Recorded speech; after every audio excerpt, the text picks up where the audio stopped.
What really happened with your host, Mike Rivero. You're listening to the Republic Broadcasting Network, where you'll find out what the Fukushima's going on. And aloha, America. Welcome to our show today. It is Monday, March 11th, 2019, getting into the middle of the month here, start of a brand new week. We have got a lot to talk about. It's a very busy news day, and the phone lines are open. 800-313-9443, 800-313-9443. Mike is in our control room, ready to answer the phone, put you on the air with your comments, questions, and observations.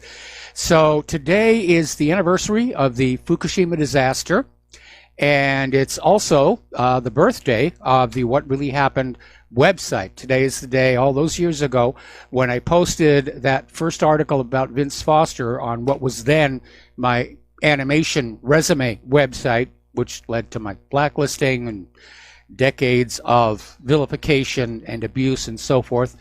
So going to get a little cupcake with a candle in it this afternoon, I guess. All right, let's get into it.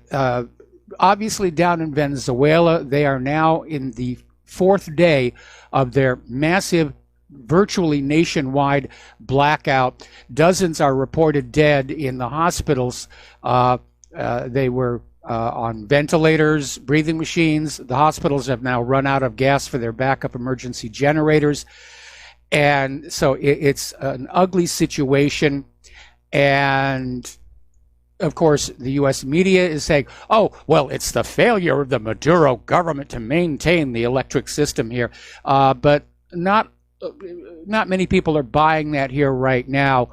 And I'm seeing a lot of articles from places like Global Research up in Canada, which does really good things, say this is very obviously a cyber attack on Venezuela. And one of the reasons is that they'll be on the verge of getting the system reconnected back up and running, and then another attack comes in, and another attack, and another attack after that. So this is definitely cyber war, and it's causing a lot of suffering and a lot of death. And of course, Guido is out there calling for massive protests. See, it's the fault of Maduro. No, it isn't. Venezuela is being targeted. And there is a bit of an object lesson here for all you to take note of.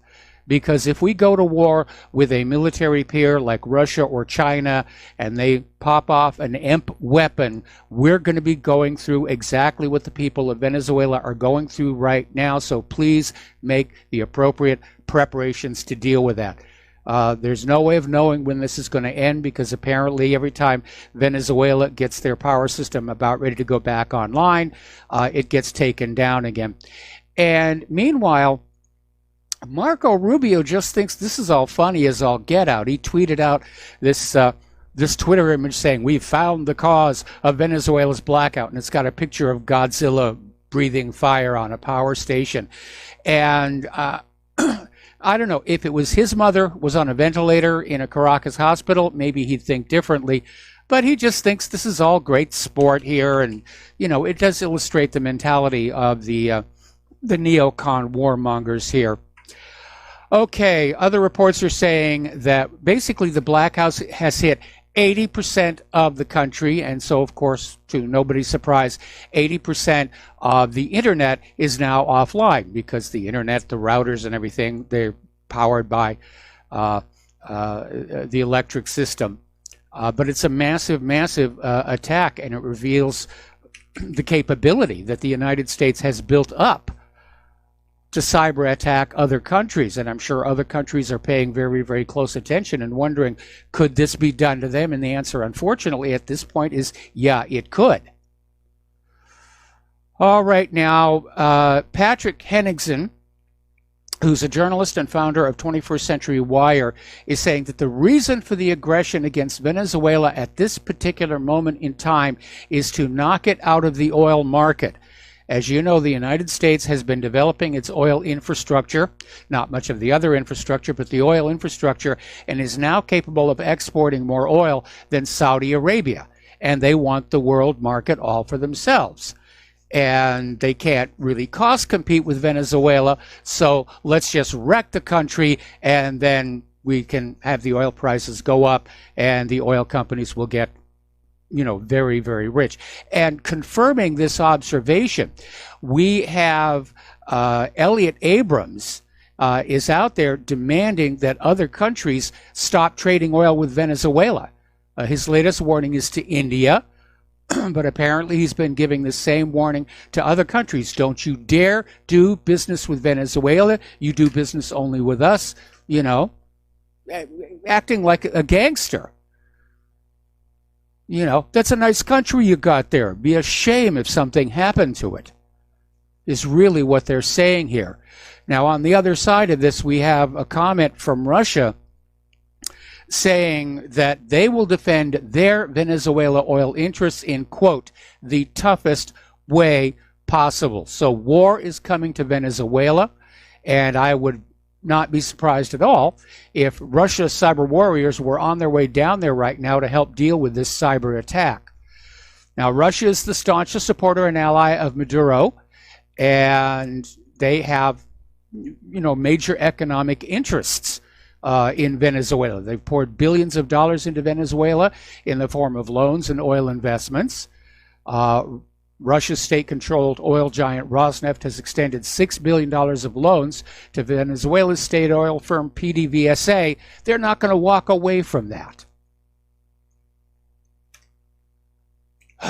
So we could be looking at war with Russia. All right, we're going to do a shout-out now to our on-air affiliates who are just now rejoining our network. And I hope you're all wide awake despite having to get up an hour earlier today. The Black Alliance for Peace is heading down to Venezuela. And apparently, this is a propaganda move here, because this Black Alliance is at the forefront of efforts to uncover the truth and spread the word about basically white supremacy. And this appears to be another attempt to manipulate public opinion against Maduro.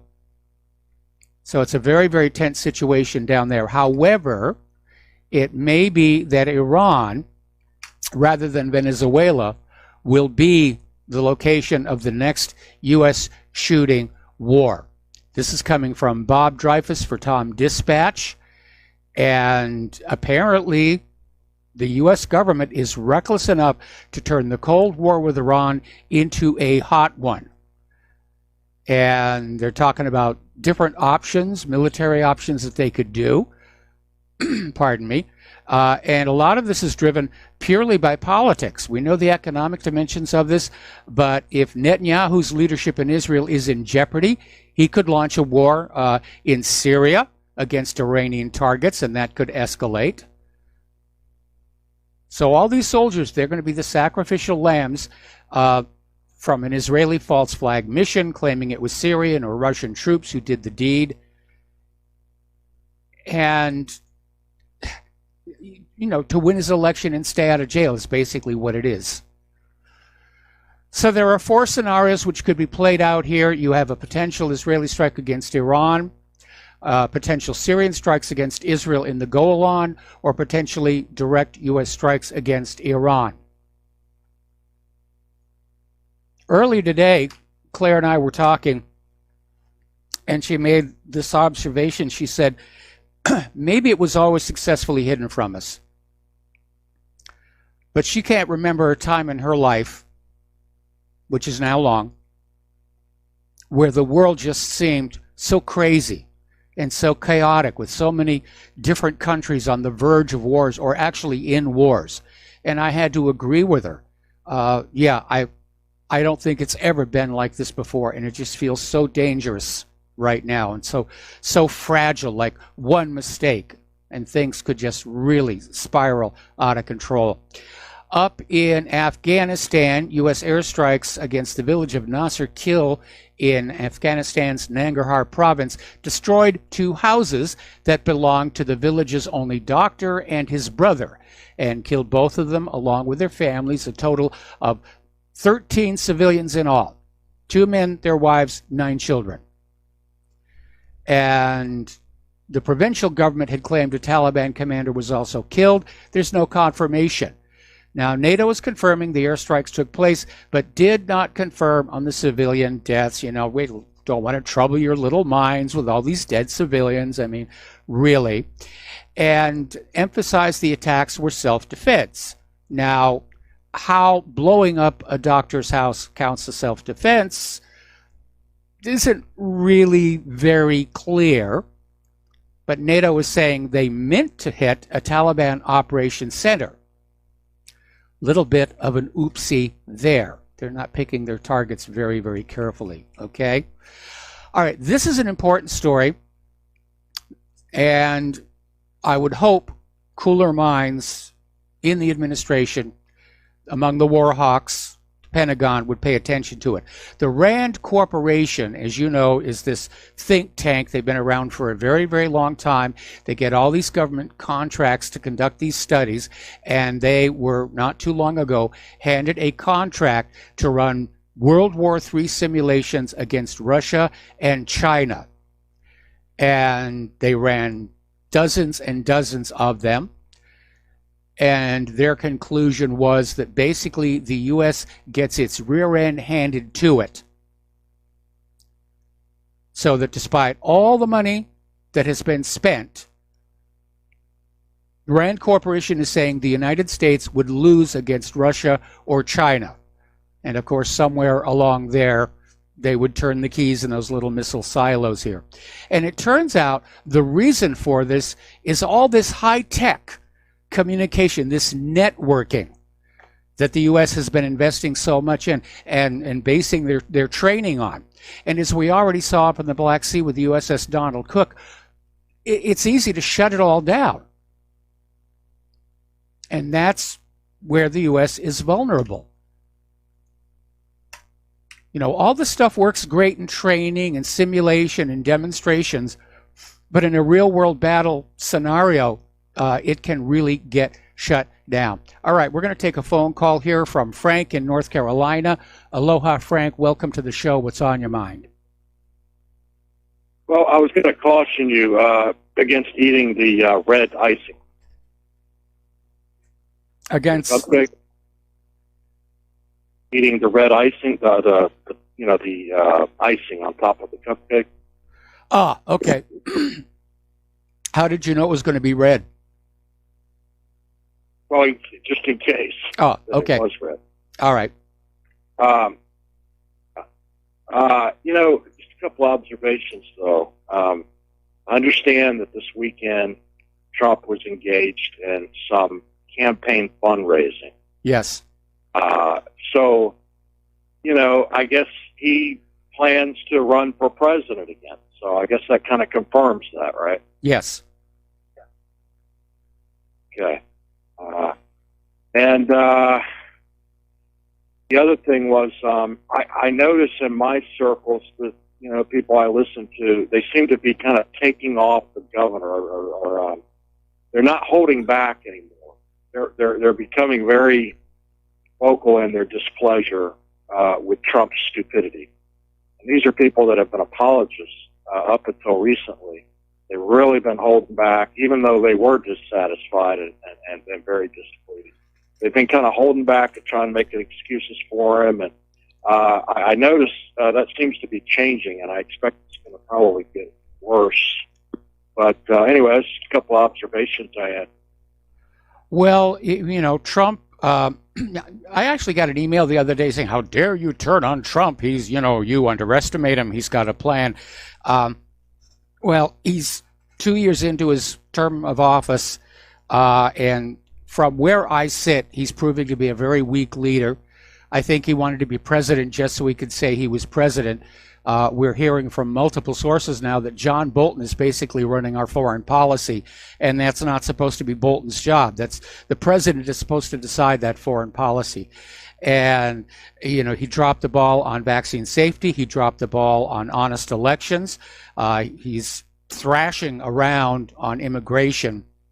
And to be very honest, the only way I would support Donald Trump in 2020 is if Hillary steps in again, and it looks like she's going to do that. Oh, really? I thought I was hearing that she wasn't. Well, we went through this kind of a weird situation last week where she said on TV she wasn't going to run in 2020, and everybody started popping the champagne corks and getting out the Pringles. And 24 hours later, she came back and said, no, I haven't really made a decision. And God, I don't believe how everybody just overreacted to my saying that. And now she's saying she's going to wait to see what's in the Mueller report before making her final decision.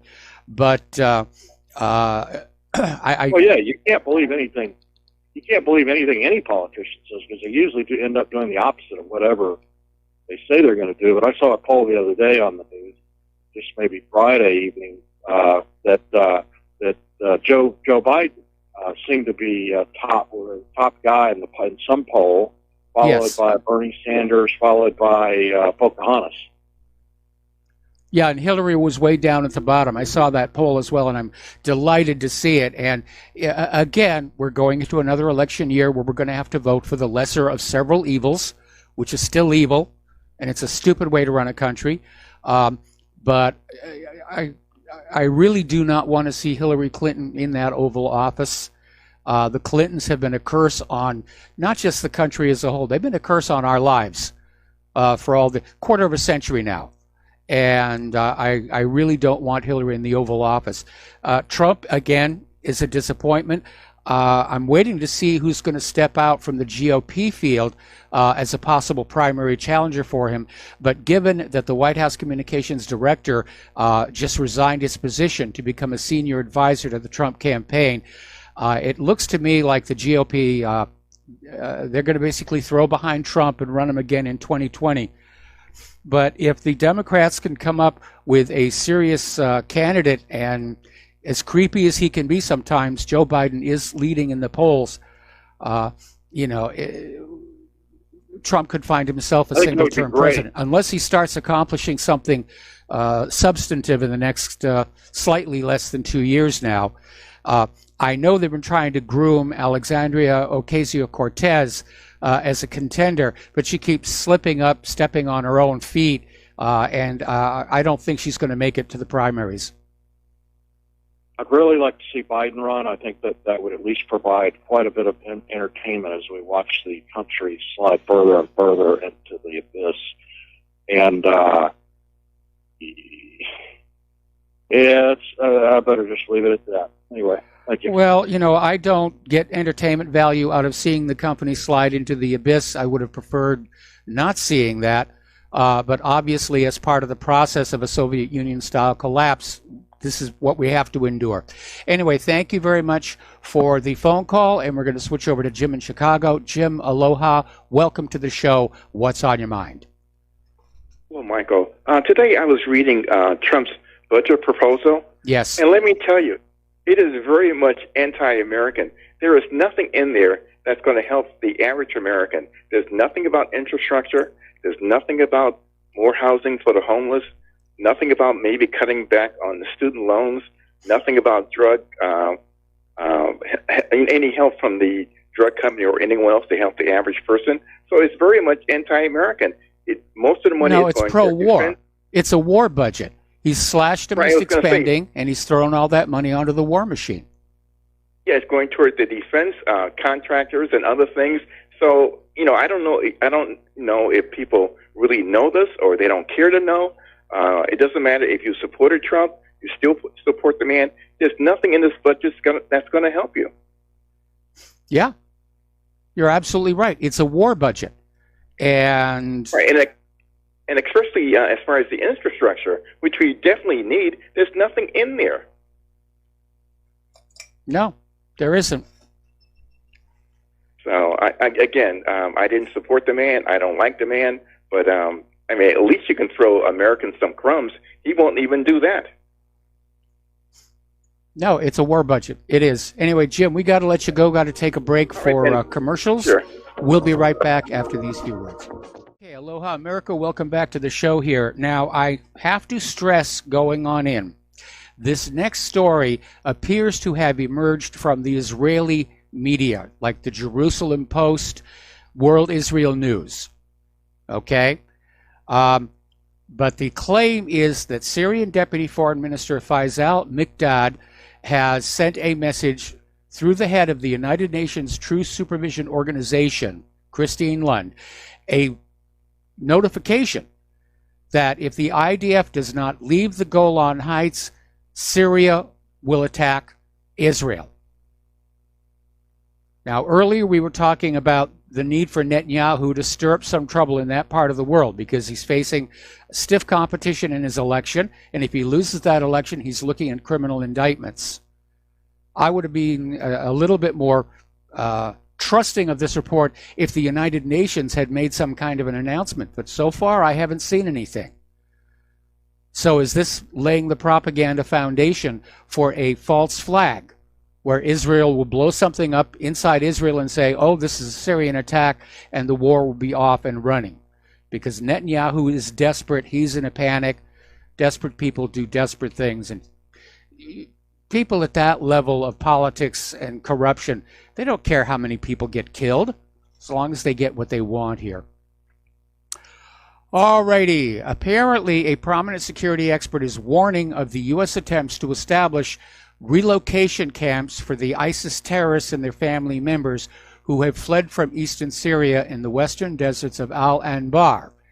And apparently the U.S. is planning to resettle these terrorists in western Iraq. Of course, Iraq hasn't apparently been consulted on this, but apparently Hazam al-Bawi was quoted in the Arabic language al-Ma'ul, I'm not even going to try that one, news website, as saying on Friday that the U.S. aims to gather the ISIS terrorists in the western deserts of Iraq after withdrawal from the Baghuz region in Syria. So the U.S. is still out there trying to move people around there and acting like they're in charge of Syria and Iraq, even though both Syria and Iraq want the United States to go. More about Iraq. There's a development there as well. Once again, U.S. Army helicopters are rescuing ISIS commanders, and these U.S. helicopters helped these commanders escape Raqqa province. That included 6 helicopters flying in Al Rafadin region in Al Tabaka town in southwestern Raqqa. And apparently, one of the reasons for this is that these ISIS commanders may have intelligence that would be seriously embarrassing to the United States government were they to be captured by Syria. Okay, you're going to love this one. This is multiculturalism. This story came out of the Daily Mail, for what it's worth, and our property in the Quran, and basically described her interpretation of the Quran as justification for the rape and murder of these Yazidi women taken prisoners as sex slaves, saying because the Muslim holy book defines prisoners of war as property, they can be treated as objects. When she was actually pressed for details, this woman replied that she really didn't know much about the Quran. It was just something she'd been told. So the propaganda is just out there on both sides. Alrighty. Actually 90 refugee children have died due to unfavorable conditions of the Hasaka camp run by the Syrian Democratic Forces, which is one of the U.S. allies or U.S. supported groups in Syria. And apparently there are reports that some people were being tortured. Again, there's apparently been waves of protests over the lack of facilities in the camp. There's been what is being described as a terror attack over in Egypt, over in the Sinai, and apparently there was an officer and soldiers killed in an attack on Egypt's military in the Sinai Peninsula. That happened on Saturday. It caused 15 casualties, while 7 of the suspected Islamic State of Iraq and the Levant, ISIS or ISIL, they were killed. Everybody is fighting everybody. There's been a video released of the Houthis in Yemen successfully destroying Saudi-led coalition vehicles in Jizan. Apparently these vehicles were like bulldozers, and they were trying to basically build up fortifications in the key area on the Saudi-Yemeni border, and they got hit with anti-tank missiles. Again, we're looking at a politician who's desperate to be reelected. In this case, it's Poroshenko. And is he ready to start a war to stay in office? Maybe.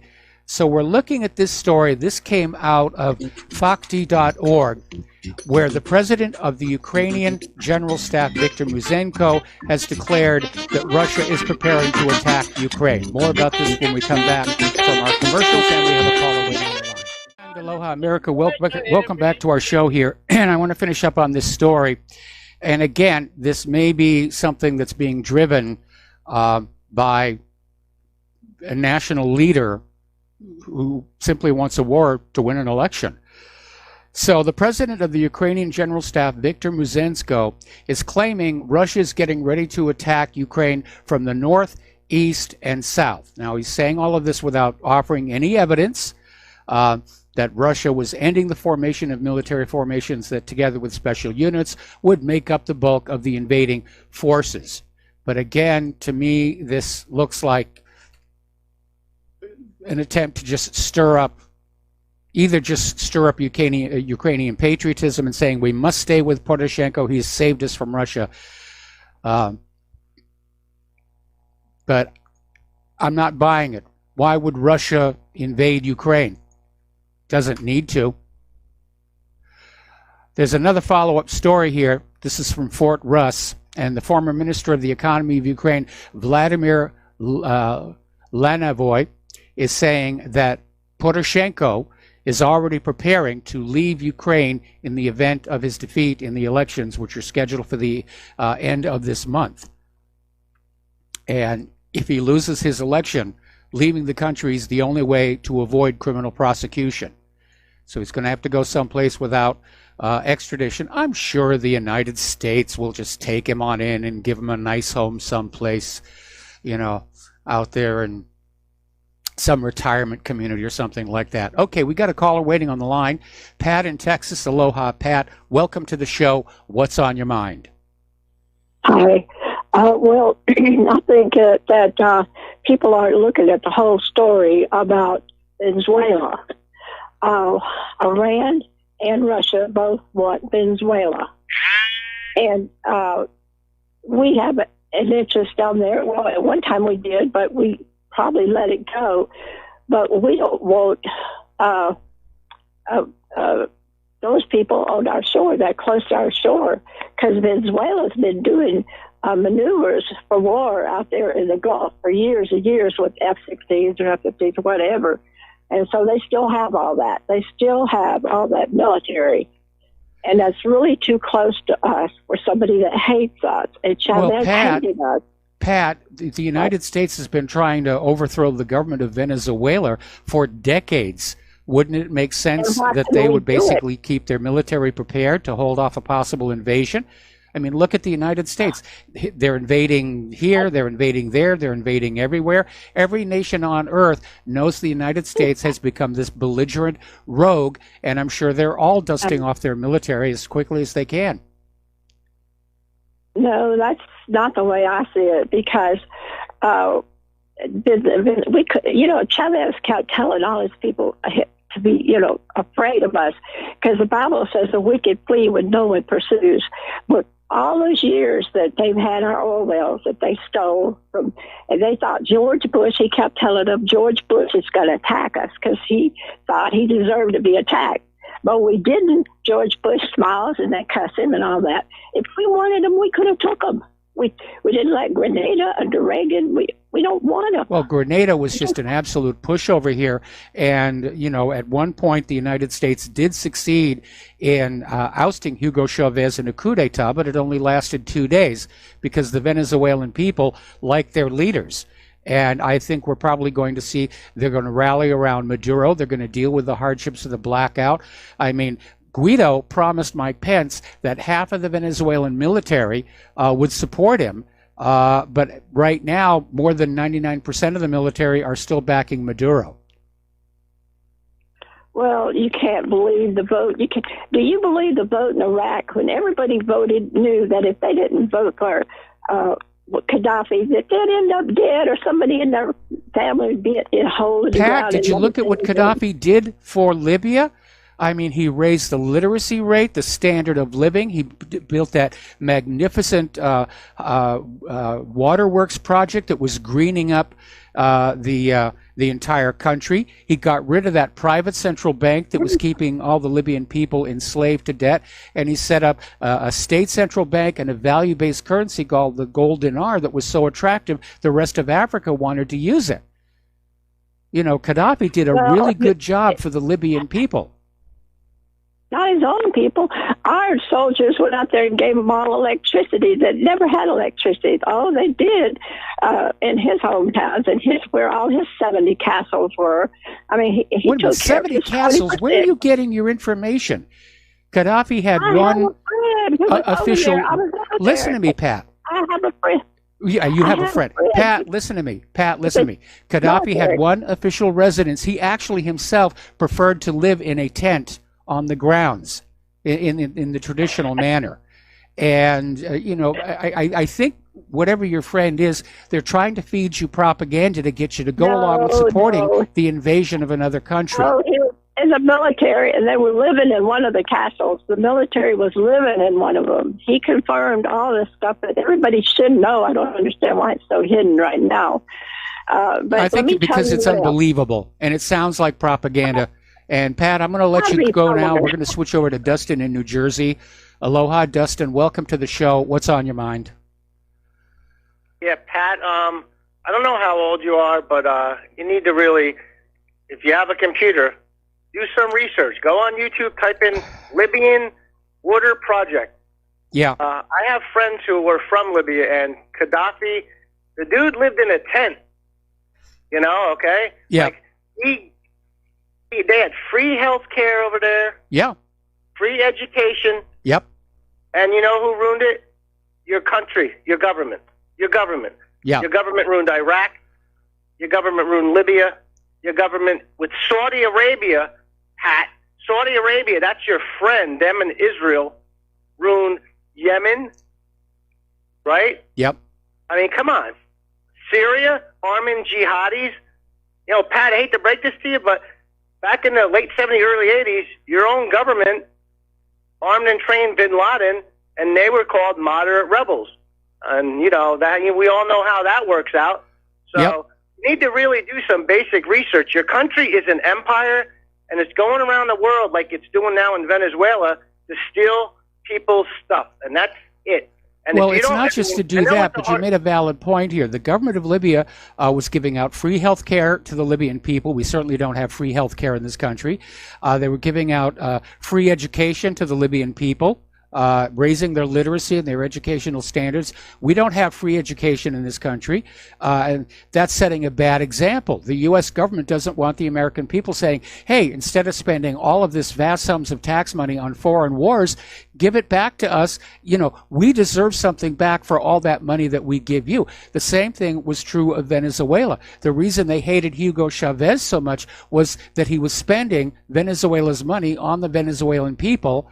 And again, it was setting a bad example because, you know, the Western so-called democracies, you know, have this model of, you know, you pay for everything, inflated prices. And the model there is to just suck all the wealth out of the people and keep them dumbed down. I mean, Libya never had Common Core. Venezuela never had Common Core. And even Bill Gates is now saying Common Core was an absolute disaster. And Mike, I want to remind Pat, where is ISIS getting the Stinger and TOW missiles from? A Stinger is an anti-aircraft missile, and a TOW is an anti-tank missile. They're just falling into their hands. Your own government has been giving these groups these weapons and using them as a proxy army. And it goes back to the Romans and the British and the French. It's the same playbook. And I know Pat probably don't want to hear that because, you know, somebody told her, oh, this. Listen, our military is basically now a mercenary force. Yes, well, kind of always has been. Yeah, like since the fruit, what was it? What was in Guatemala? The fruit, United Fruit. Yeah, United Fruit. Oh, they were all over South America. Yeah. They were in Cuba. Yeah. And you know, if Pat does know how to use a computer, one of the first things she should look at is that treatise by Marine Corps Major General Smedley Butler, War is a Racket. I mean, this is a guy who joined the Marines. He worked his way up through the ranks. He became one of the most respected commanders in the Marine Corps history, and always followed his orders, never questioned. Then when he retired, he sat down and he wrote, and he said, this is what's really been going on, and it is an eye-opener. And I just want to tell Pat one more thing. George Washington, he fought against the empire. It was called the British Empire. Remember that? Yep. If you do some research on that, we're doing the same thing what the British did, basically. You know, I mean, I'm not sure that came out the way you intended it to do. Are you talking about the independent media or the U.S. government? No, I'm talking about the U.S. government, like how the British Empire would overthrow governments and put their puppets in. And we are an empire. We're following in the footsteps of other empires. Yes, we are. That's it. And we're headed for the same fate. Yeah. And Mike, real quick on Trump, I just want to say, you know, I supported him when I voted for him, obviously, and, you know, a part of me still supports him, but I can't vote for him anymore. I just don't like what I see now. And Mike, and I thought about this. If Trump really cared about us, the regular people, because he keeps saying that, he would have gave us the tax cuts first. You know what I mean? Like, yeah. He didn't. Yeah. A lot of people are getting a shock now that tax season is here and realizing all those tax cuts went to the corporations and the ultra wealthy. And a lot of people are seeing their tax, especially in the middle class, their tax bills actually went up this year. If everything was hunky-dory, how come we only had 20,000 jobs in February? You know? Yep. Nothing is as it seems. It's all about perception. Yep. All right, Mike. Have a good rest of the show. All right. Thanks an awful lot. We're going to switch over to Ed in Florida. Aloha, Ed. Welcome to the show. What's on your mind? Hey, about Smedley Butler. He's one of the two Americans who rose from the ranks to win 2 Congressional Medal of Honors. I believe he also had the Distinguished Service Cross and the Distinguished Service Medal. So he was an American hero, one you'll never see today. But the reason why I called was the Gun Control Act of 2019, that it looks like it's going to pass the Republican-controlled Senate. You've got Bubble Boy Rubio who's going to vote for it. Chucky Schumer, the Democrat, has always advocated gun control, even back as far as I can remember in the 1990s. And there are at least Rick Scott, another Republican who, from the state I live in, definitely, has changed from pro-gun to anti-gun in the last 6 months to a year. So I kind of wonder how many Republicans are actually going to vote. So far, by the count, there's about 48 Republicans and 48 Democrats and at least 4 Republicans who will vote for gun control measures. And what this does is actually, it strips you of your Second Amendment right. There is no, actually, it's just gun forfeiture. Think about it. There is no restitution, no notification, no right to an attorney, no due process. There's nothing. All it takes is a disgruntled ex-girlfriend or ex-boyfriend, a neighbor, anyone. We have that law here in Florida now, so you have to be very careful what you say, especially when you call on shows like this, Mike. Yeah. Because all it takes is a neighbor who says, okay, that's not across the street. Guess what? You lose your weapons. And now that I think it's just a matter of gun registration to gun confiscation. It happened in Bolshevik Russia in the early 1920s, happened in Nazi Germany, happened in the 70s in Cambodia. Look at the state of Western Europe today, because these people cannot control, the Muslim hordes, which if they were armed, Western Europe would not be falling today. And look at England. There's serious talk about them banning knives because they've taken all the guns away in the early 90s, mid-90s. Now it's gone from gun violence to knife violence, and they want to take knives away. When you look at the stats, more people are killed with hammers than actually semi-assault weapons. So it's kind of ludicrous to think that just because you take knives away, people are going to stop killing each other. Yeah, it's absolutely ridiculous. People who reach that point, they're going to use whatever's there. In fact, this is part of the culture of Great Britain, but there are a lot of people every year who are blinded and seriously maimed by having a beer mug shoved in their face. And I think it was about 6 years ago, Britain actually passed a law outlawing glass beer mugs, and now they're all plastic.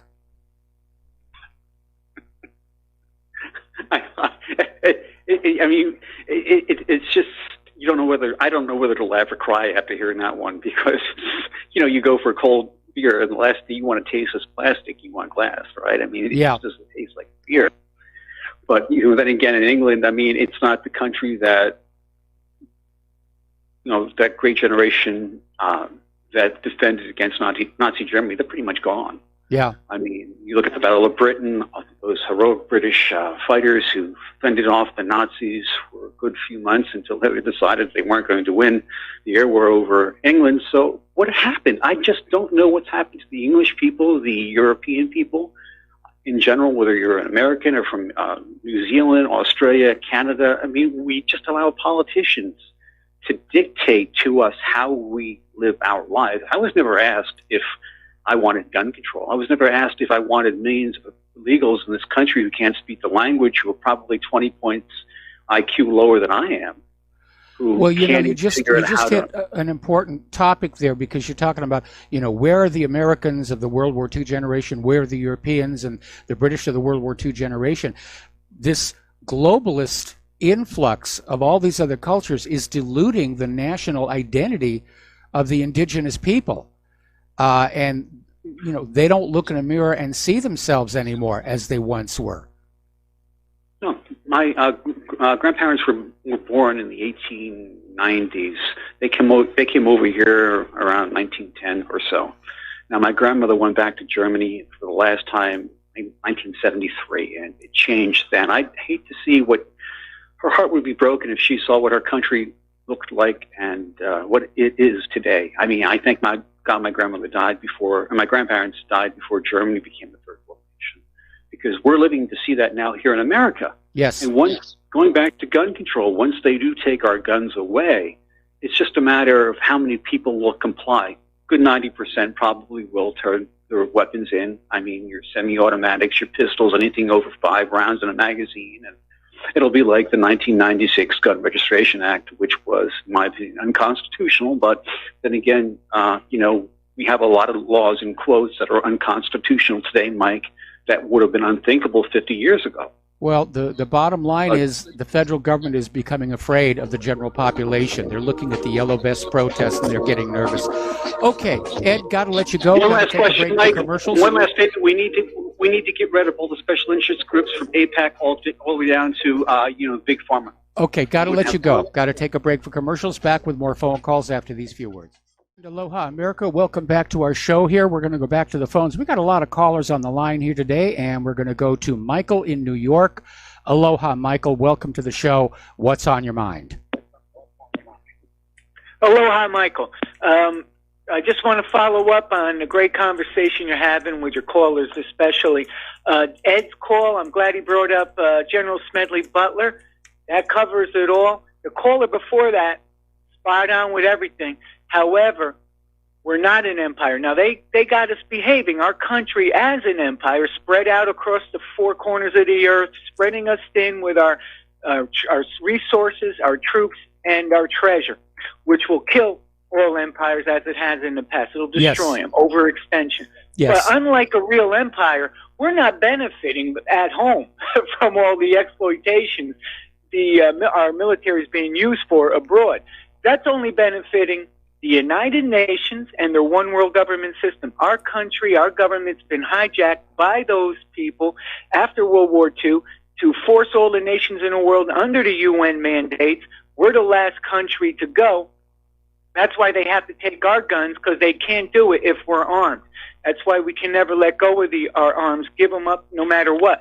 And if somebody complains and they say, well, now because of this law, we can take your guns because somebody thinks you're mentally unstable, there's the constitutional due process of law. Anytime our rights are being violated in any way, they have to prove in court that this is a legitimate crime. Otherwise, they shouldn't be able to accomplish that. So ultimately, the traitors in Washington, D.C. constantly conspiring to undermine our freedoms granted by the Constitution, circumventing those rights, and we can't allow that. And last, unfortunately, President Trump, like we all had hope in, he's swimming in the swamp. He's been compromised for sure. And the economy isn't great, people. Everybody knows that. And when it all crashes and burns, if we're armed, we can get them. If we're not armed, they can get us. That's another reason why they're hell-bent on trying to get our weapons from us now. And Trump is also not doing anything to get us out of this United Nations agenda activity in any respect. And so, unfortunately, President Trump is definitely letting us down. And so I wanted to just, agree with everybody on that topic as well. Okay, well, I agree with pretty much everything you said, although I still think the United States is acting as an empire, and it's not just in service to the globalists and the United Nations, but it's in service to the oligarchs within our own society, which includes the military-industrial complex. And as I was pointing out to Dustin, the difference between the United States and other countries like Libya and Venezuela spent their nation's wealth on the nation's people, and these oligarchical societies think that's a bad example. They don't want, the serfs to get ideas. That was one of the reasons why World War II was manipulated into being, because the National Socialists in Germany had shut down the private central bank. They'd issued a value-based currency. Their economy had lit up. They called it the German miracle. And all of the world's bankers were saying, we can't let that stand, or the rest of the world is going to say, let's run our nations the way Germany is running their nation, and things are going to get better for us, which would have actually been true. Right, Michael. Bottom line is it's all big corporate control mechanism over us. We have to get rid of these big corporations. Well, again, wise government should be standing in the middle between corporate greed and the needs of the general public. The U.S. federal government has gone totally fascist. Anyway, got to let you go. Got to take a station identification break, and we'll be right back. Aloha, America. Welcome back to our show here today. And we're going to go right back to the phones to Jim in New York. Aloha, Jim. Welcome to the show. What's on your mind? Hi, Mike. How are you? A couple of things real quick about the last call. I agree about the government and Trump are under control of something, because every day when I hear Sean Hannity, who I like, go over this mantra of the A, B, C, D, E, F, G of what the Democrats did and what Trump didn't do, and nothing happens every single day, I just say, what?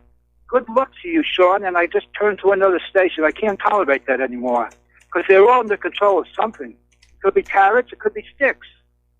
Okay. Now, but the main reason I called is to talk about the expansion of an empire and financial collapse. Because I have an interesting take on that. Before I say that, Voltaire is quoted on a website that the eventual result of fiat currency is that it'll be worth zero. I'm sure you saw that quote somewhere. Yes.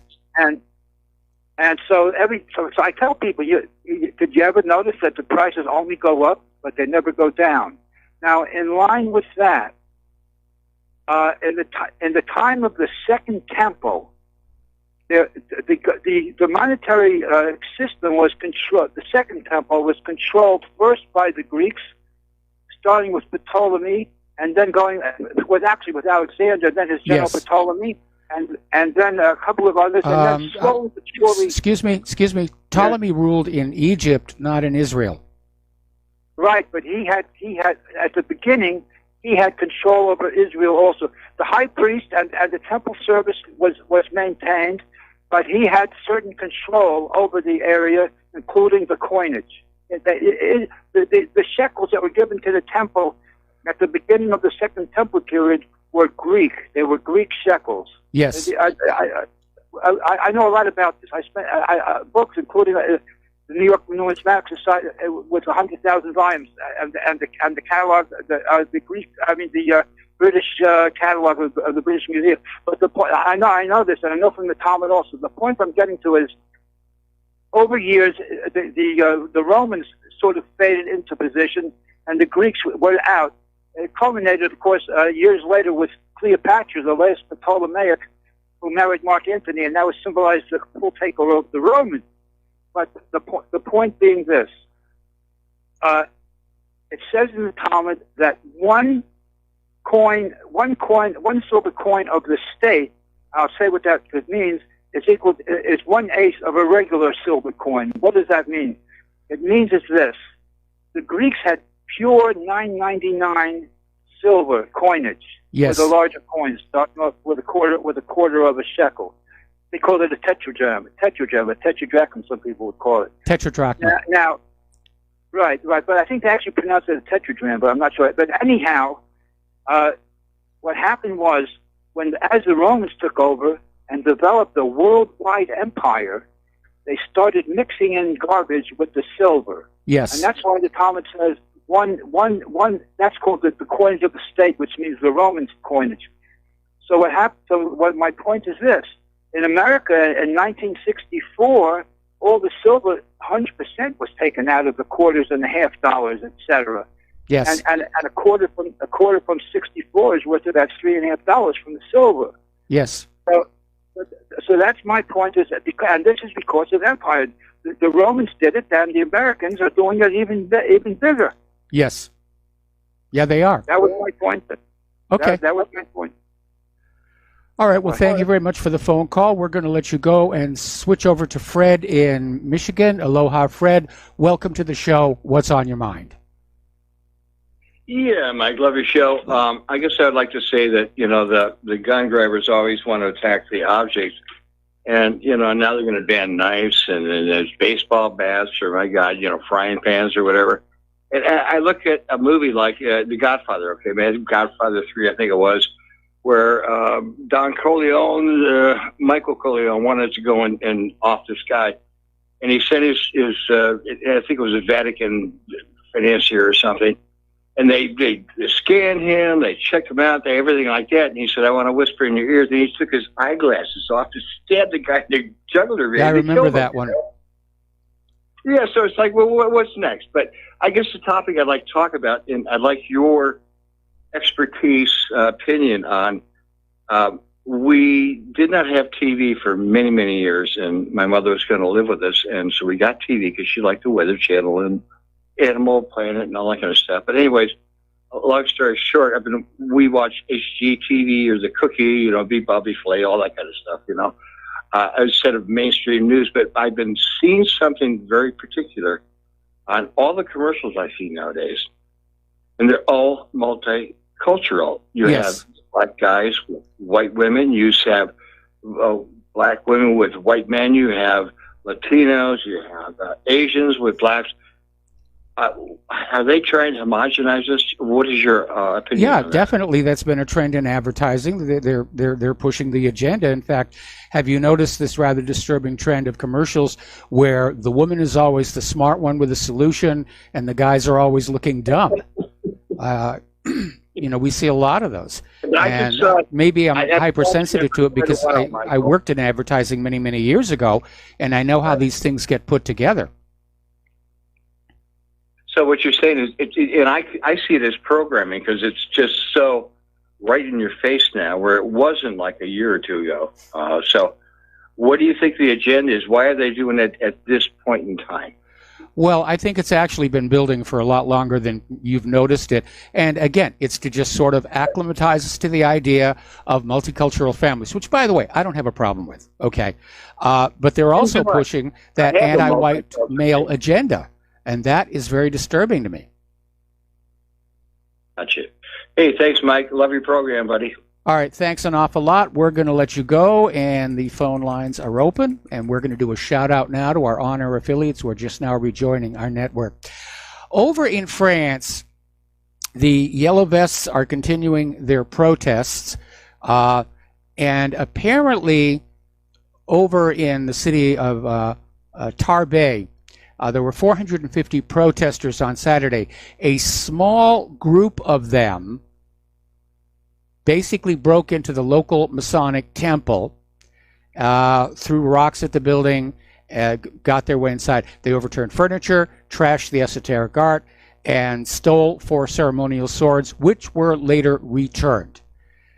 And I still think the violence is by agent provocateurs, because this other story that we have over in Global Research is showing that France is becoming much more repressive or suppressive of the yellow vests, to the detriment of the liberties of the people of France. They're becoming a very regressive country right now.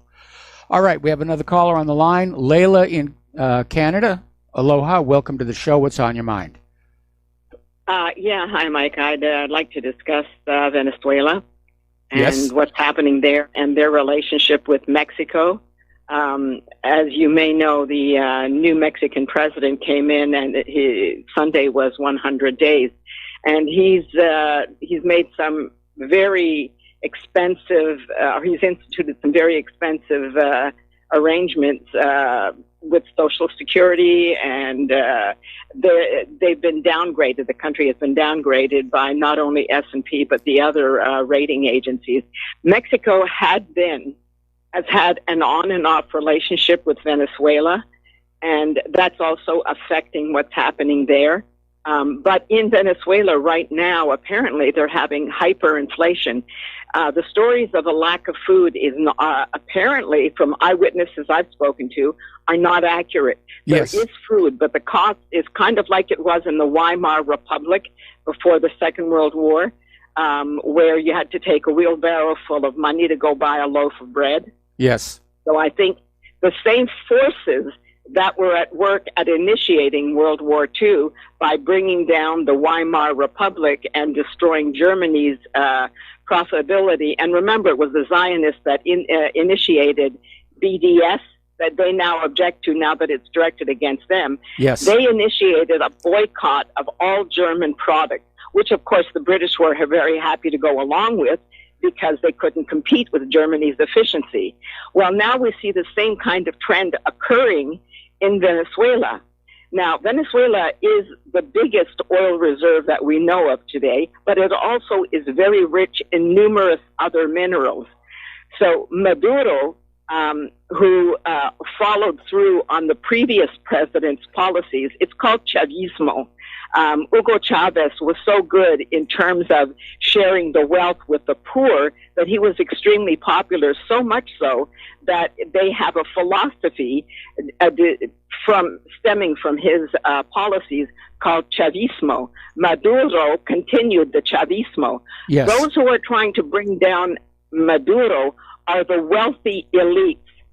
When apparently, and these eyewitnesses told me that what they see when you're out on the streets, those who are demonstrating are actually the mestizos, those people who are a combination of African slaves who've been brought over, along with the natives who'd also been enslaved, the indigenous peoples, Yes. and with some mixture with the white Europeans. They're the ones who are out there protesting. This Guaido guy came out of nowhere. Maduro might not have won the last election, which he did win with a huge margin, but he might not have won if the left had not been so completely fractured with so many different groups. But the interesting thing is that when there are massive protests, the police or army are not sent out to repress the people.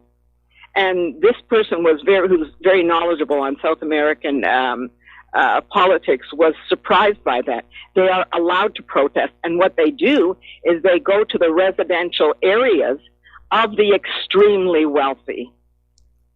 So Yes. what I really think that, and remember, this is also happening at the same time that in Brazil we have Bolsonaro, Yes. who is totally pro-Israeli. His sons wear Mossad and IDF T-shirts and pray at the Western Wall, even though they're Catholics. Now, the interesting thing is in San Salvador, they've recently had an election as well, and they elected a president, Bukele. Now, Bukele's his grandparents were from Palestine. They left during the Ottoman Empire. They were Christian. Bukele's father converted to Islam. Bukele is now, when he was elected, and apparently he did all sorts of shenanigans to get elected, and Israel is behind him. This is the irony, that he has Christian grandparents a father who converted to Islam, and now he boasts that in order to get the massive votes, he boasts that his wife is part Jewish from Sephardi bloodlines in the Iberian Peninsula. So Israel has its hands all over South America. Now, with Mexico being, if they do have this hyperinflation, and it's going to, sales have dropped and the ratings have dropped. Their wealth, of course, stemmed from all the jobs that were sucked out of North America and sent to them. So that destroyed our power base, our economic power base, sent it to Mexico. Now they're stirring up Central America and South America. And we know what happened in Argentina and Chile. It's going to be a nightmare. We are headed for certainly some kind of economic disaster that is grossly manipulated. Yes. I mean, even the Bank of Mexico, which is, of course, controlled by the Central Global Bank, has downgraded Mexico's forecast. So some people have joked that the wall should be put up when what is his name? They're calling him AMLO because he uses four names. Obrador is the very last name, López Obrador. But this president, people joke that we need a wall to keep Americans in because he doubled the minimum wage, yes. Made it much easier to get welfare and a bunch of other things. So people were saying that there was going to be a flood back to Mexico, including Americans. But instead, what is happening now, it's gone out of control. And I read in the Japan Times that they see him as a one-man show. No one else seems, he's always out in front of the microphones, much like Trump was always on Twitter. López Obrador was always holding at 7 a.m. every day. He has a press conference. Well, that is also beginning to backfire on him. So we have to be prepared for not only what's going to happen within the U.S. and ultimately Canada, but both Canada and Mexico have always ridden the coattails of a prosperous U.S. Now that the U.S. is declining, we're still on those coattails. They're going down. Meanwhile, Israel is very gladly involved in it, just like they did with the cycle of so-called Arab Spring. They instigated all the chaos throughout the Arab-speaking world. That's going to happen, I believe, throughout South America, Latin America, and it's going to be, meanwhile, they've got walls all around Israel. I'm sorry. I see almost this is a dark drama, a dark comedy. Talk about history repeating itself, but again, it repeats itself because the same malicious forces or malignant forces are manipulating events. It's just the timing. And what that gentleman said about the homogenization of humanity, that's been going on for a long time, even without design. Simply because, I mean, when people ask me now, what is your ethnicity? I say I'm an omelet. I mean, they're everywhere around the world. There's so much migration. We're also intermingled. The only thing that distinguishes us is our politics and our religion. And those our culture. Dictate our cultural values. Yeah.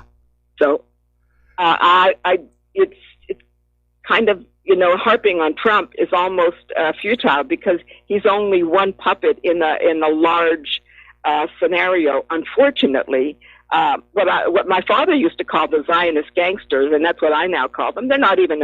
It's just like a global mafiosi that's headquartered in Tel Aviv or Jerusalem, and they are most certainly not the people of the book. In fact, they used to be known, when I lived in Montreal, we used to call them Yiddishers because they all spoke Yiddish, and they were Yiddish, and that's what they were because the J, even in German, does not exist. The J is pronounced as Yo. So the Jews that came out of Germany were called, maybe Juden, but they were primarily Yiddishers by the language they spoke, which was Old German. But anyway, all of this is just, I don't know what can be done, if anything can be done, but the thing is we've got to be aware that it is happening. And as the old saying goes, you've got to get to the head of the snake. So what we unarmed or partially armed, helpless people can do who are now divided.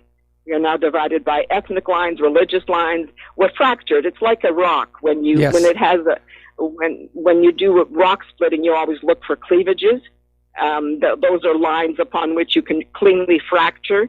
Well, they're not even doing clean fractures. They're just smashing the world. Yes. And I find it very frightening because it's not just one place, one city, one region of the world. It's Europe.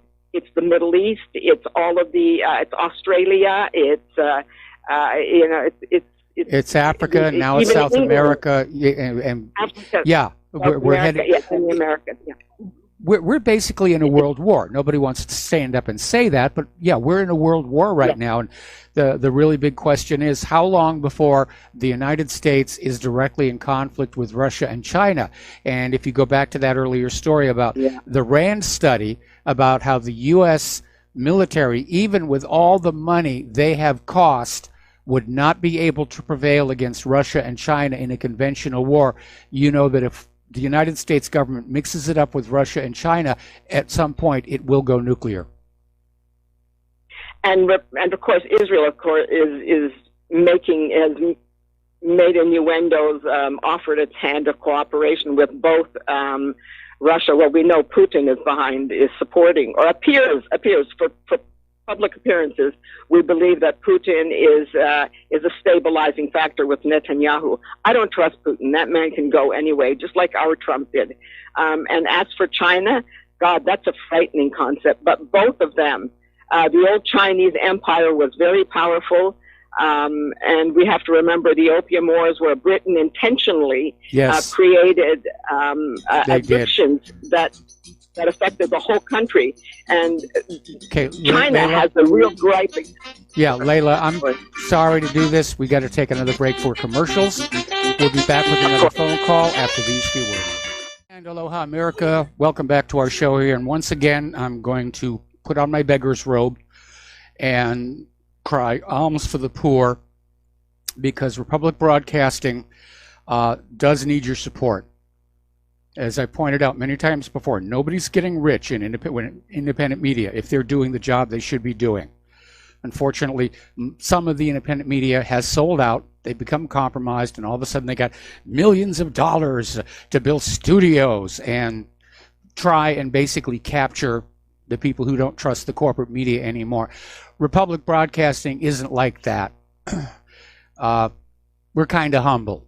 In fact, we've got more humble than any other independent media outlet that's out there. And you can see what's going on around right now. And if independent media goes away, if Republic Broadcasting goes away, then the corporate media is going to convince America to march into another war, and then another war, and then another war, and then another war. Because that's what the U.S. government wants to do. And the clearest proof of that is looking at Trump's proposed budget. He's slashing domestic spending. He's taking all of your money and he's giving it to the military. It is a wartime economy. They don't want to admit it, but that's exactly what that budget says. It's a wartime economy. We're going to neglect the nation. We're going to neglect the people. We're just going to keep on banging out those bombs and bullets and the rest of it. So if independent media is to survive, it depends on you. So just as a thought, and this goes back to something Carl Sagan said a few years ago about how America spends more on pizza than it does on space exploration, which is actually true. Maybe consider having one less pizza a month and instead donate that money to Republic Broadcasting. And because every little bit will help. And if everybody listening to my voice were to chip in, you know, the equipment is wearing out. You have no idea what it takes to keep all of this stuff running. I've lost track of the number of computers I've gone through since I started this 25 years ago.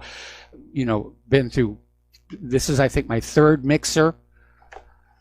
It's just never ending. It really is. So if you can help out, the postal address to send a check, money order, or if you prefer anonymity, cash, is Republic Broadcasting Network, 2251 Double Creek Drive, number 302, Round Rock, Texas, 78664. The phone number where you can make a credit or debit card donation or pledge to be a recurring subscriber is 800-724-2719, extension 1 during business hours, extension 3 at all other times.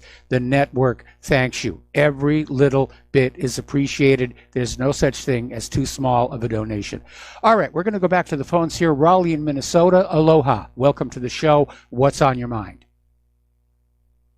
Hey, Michael. I'm actually fasting today and the rest of the week just so I can make a donation to RBN.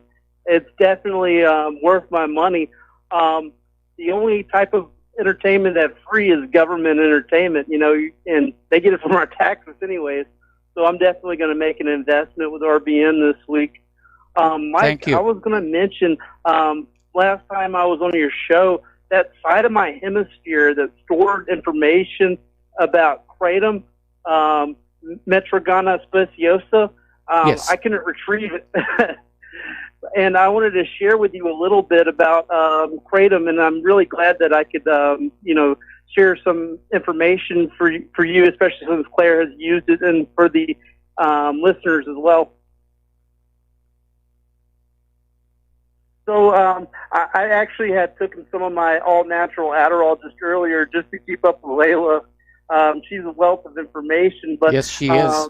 Kratom is a very good source, a supplement, if you will. It's kind of a catch-all in Southeast Asia for all sorts of ailments. It's for chronic pain, weight loss, anxiety, depression. And it helps focus, and it's an energy enhancer, and it makes really a productive workday, to be honest with you. I know that some of the old-timers, they haven't been around the playgrounds. They haven't heard about Tom, which is not only the slang name for it inside of the United States, but also in Southeast Asia as well. It is going to be scheduled as it's going to be a Schedule 1, in the same class as heroin pretty soon. It's on wobbly, shaky grounds right now. The big PR campaigns, in the mainstream media has phrased the discussion about kratom as being bad for recovery for heroin addicts and morphine users. So what? What about it? People that never done those drugs before, and just one of the things that I just mentioned, energy and focus. I watched The Doctors, which is a show on BBS, and they never had CIA propaganda on CBS. Well, it's not CIA propaganda. It's corporate pharmaceutical corporation propaganda, because they don't want anything coming into the American marketplace that is lower in cost and more readily available than their prescription opiates. They've built up this huge infrastructure of pushing opiates, which has resulted in a lot of deaths. So yeah, they control TV advertising. Stay on the line, Raleigh. I'm going to come right back to you after these commercials. And aloha, America. Welcome back to our show. We're talking with Raleigh in Minnesota, and we're talking about kratom and the fact that the corporate media is out there bad-mouthing it. It's terrible. It's dangerous. You don't want to use it. Folks, it's just advertising. And we know that the pharmaceutical corporations spend vast amounts of money for television advertising, and it's not necessarily to push the sales of those products. It's simply to give them leverage over the corporate media so that the pharmaceutical corporations can say, ooh, my goodness, this kratom, this is a threat to our profitability. This is going to displace opiates. And so they'll call up their contacts at the corporate media and say, we need a negative article here, and we've got this. We just came up with this, scientific report by a scientist who works for us that says it's bad stuff. And again, it's basically very cleverly concealed advertising. And there's nothing new with that. There's nothing new with that at all. Very often, pharmaceutical corporations, they'll actually create these shell foundations that sound like they're operating in the public interest, and they say, oh, well, you need to go this way. It's all part of the game here. Anyway, Raleigh, yeah, it does look like they're going to schedule it. And have you noticed this fight over marijuana? I mean, some states have legalized medical marijuana. We have medical marijuana here in Hawaii. those few states that have legalized marijuana for recreational use, have you noticed the pushback that's coming from the alcohol and tobacco industry? It's all about preserving their market share. And the last thing they want are for people to start using recreational materials or even treating their own illnesses with stuff that they can make at home or grow out in their backyard. And that's what this is really all about. Yeah, I absolutely agree with you. And the experts have been making their circuits on talk shows, holding a bag up of kratom like it's spice or bath salts, because they did that a couple of years ago. And they framed the discussion in the same way, saying, like, I have no idea what's in this substance right here. It's just like truck stop spice, and it's 40 chemicals of compounds. Oh, that's such a mystery what it is, It's one ingredient. It's kratom. Yeah, they just take it it's from the plant. They take the leaves, they dry it, grind it up. That's what the ingredients. And it's amazing. We should be seeing the same scrutiny over all those adjuvants in vaccines, but the vaccines make money for big pharma, so we're not going to talk about them. We're going to go after alternative medicines. And I remember when they tried to ban colloidal silver. And they did succeed for a while, and the public outcry was intense, so they descheduled it, but limited the parts per million that it could be at. But it's not really in the public interest. It's all about keeping pharmaceutical corporations profitable. They'll stab your arm with a long needle to stop your pain. Do you have tracks and stuff like that? Yeah. Ignoring the natural law that you could find healthy alternatives. I was just watching the movie John Q with Denzel Washington when he takes a hostage, and that movie can only take place in the United States, where he's saying, "Sick, help my kid," because he's taking a hostage in order to get help by the hospital.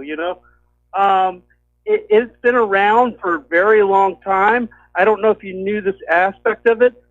It was discovered. They say it's discovered when it's a European discoverer, in 1832 by a man named Peter Williams. I found this in a Dusty book.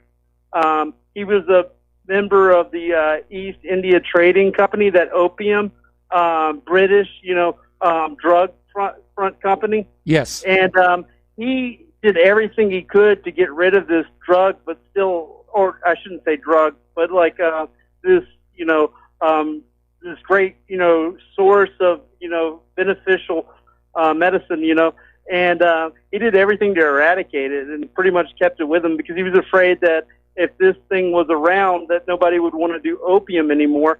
And it's really odd because we see history repeating itself where people are worried that people won't be interested in doing Percocets anymore. And I got to tell you, it is a better buzz, you know what I mean, doing kratom. And I will say this, Michael, have you ever heard of big things come in small packages? Yes. I actually do less amount than they recommend on the package because if you take too much of it, your brain gets indigestion kind of thing where you can't function as correctly. If you take Claire noticed that she only takes a little tiny bit just to take the edge off the pain, and now that she's starting to finally get better, she's taking even less of that.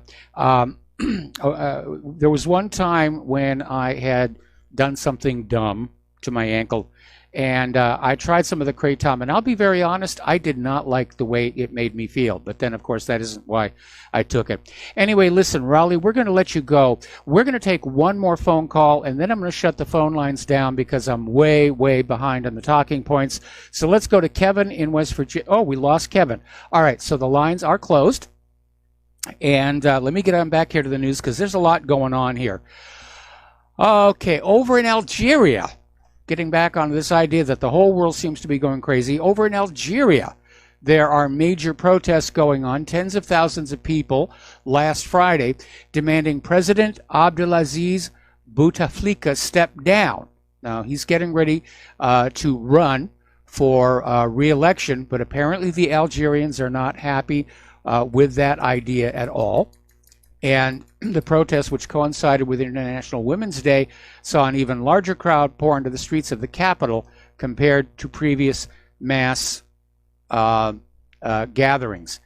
Interestingly enough, the unrest in Algeria now threatens France with another migration wave on the way. And that could actually prove problematic for Emmanuel Macron. Okay. Now, this is an interesting development here. One of the U.S. strategic goals in, well, pretty much everywhere in the world, but certainly in the Middle East, is to keep the various nations fighting against each other. It was the United States that was behind the Iran-Iraq war. They were funding Iraq. They gave them the money for Gerald Bull's supergun and so forth and so on.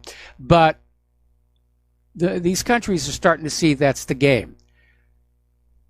And now they're starting to pull together. So Iranian President Hassan Rouhani is now in Baghdad to solidify strategic ties, despite U.S. efforts to keep the two neighbors apart as a means to curb Iran's influence in the region.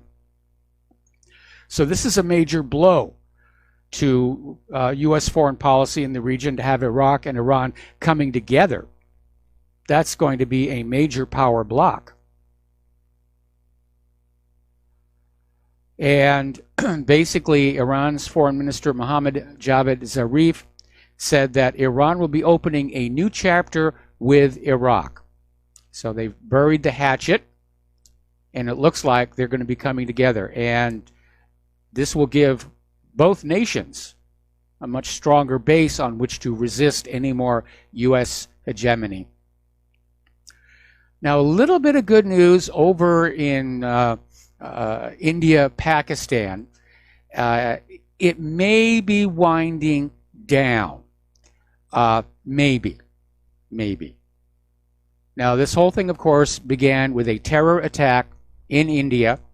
The government of India insisted the government of Pakistan had something to do with it. The government of Pakistan denied having any connection with the terrorist group. India launched an attack bombed Pakistan. And Pakistan is saying that India violated the line of control, which is why they shot down one of the jets. They captured the pilot, but then they released him as a goodwill gesture. Now, there has been some heavy shelling, but even so, the Indian ambassador to Russia, in an interview with Sputnik News, said that as of right now, India is not considering any more strikes against Pakistan at the moment. That's the good news. The bad news is that up in Pakistan, Prime Minister Imran Khan said the country was ready for war and its army would respond if attacked by India or, quote, any superpower, end quote.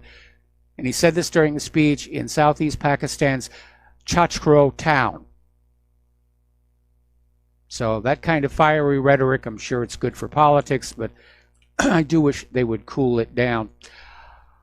Over in the South China Sea, apparently Japan has opened up a new crisis response headquarters after a Chinese patrol ship entered what Japan claims are their territorial waters next to the disputed islands in the East China Sea. And apparently 4 Chinese corvettes approached the territorial waters of Japan. Apparently one of them crossed into the Japanese area near the disputed Senkaku Islands. Now, one of the things that's making this whole situation so complicated is that everybody has declared territorial waters around their countries and these islands. Unfortunately, because they're so close, there's a bit of an overlap.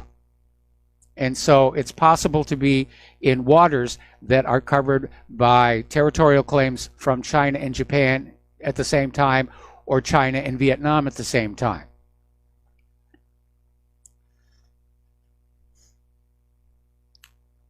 Apparently, there was an attack on the North Korean embassy in Madrid last February.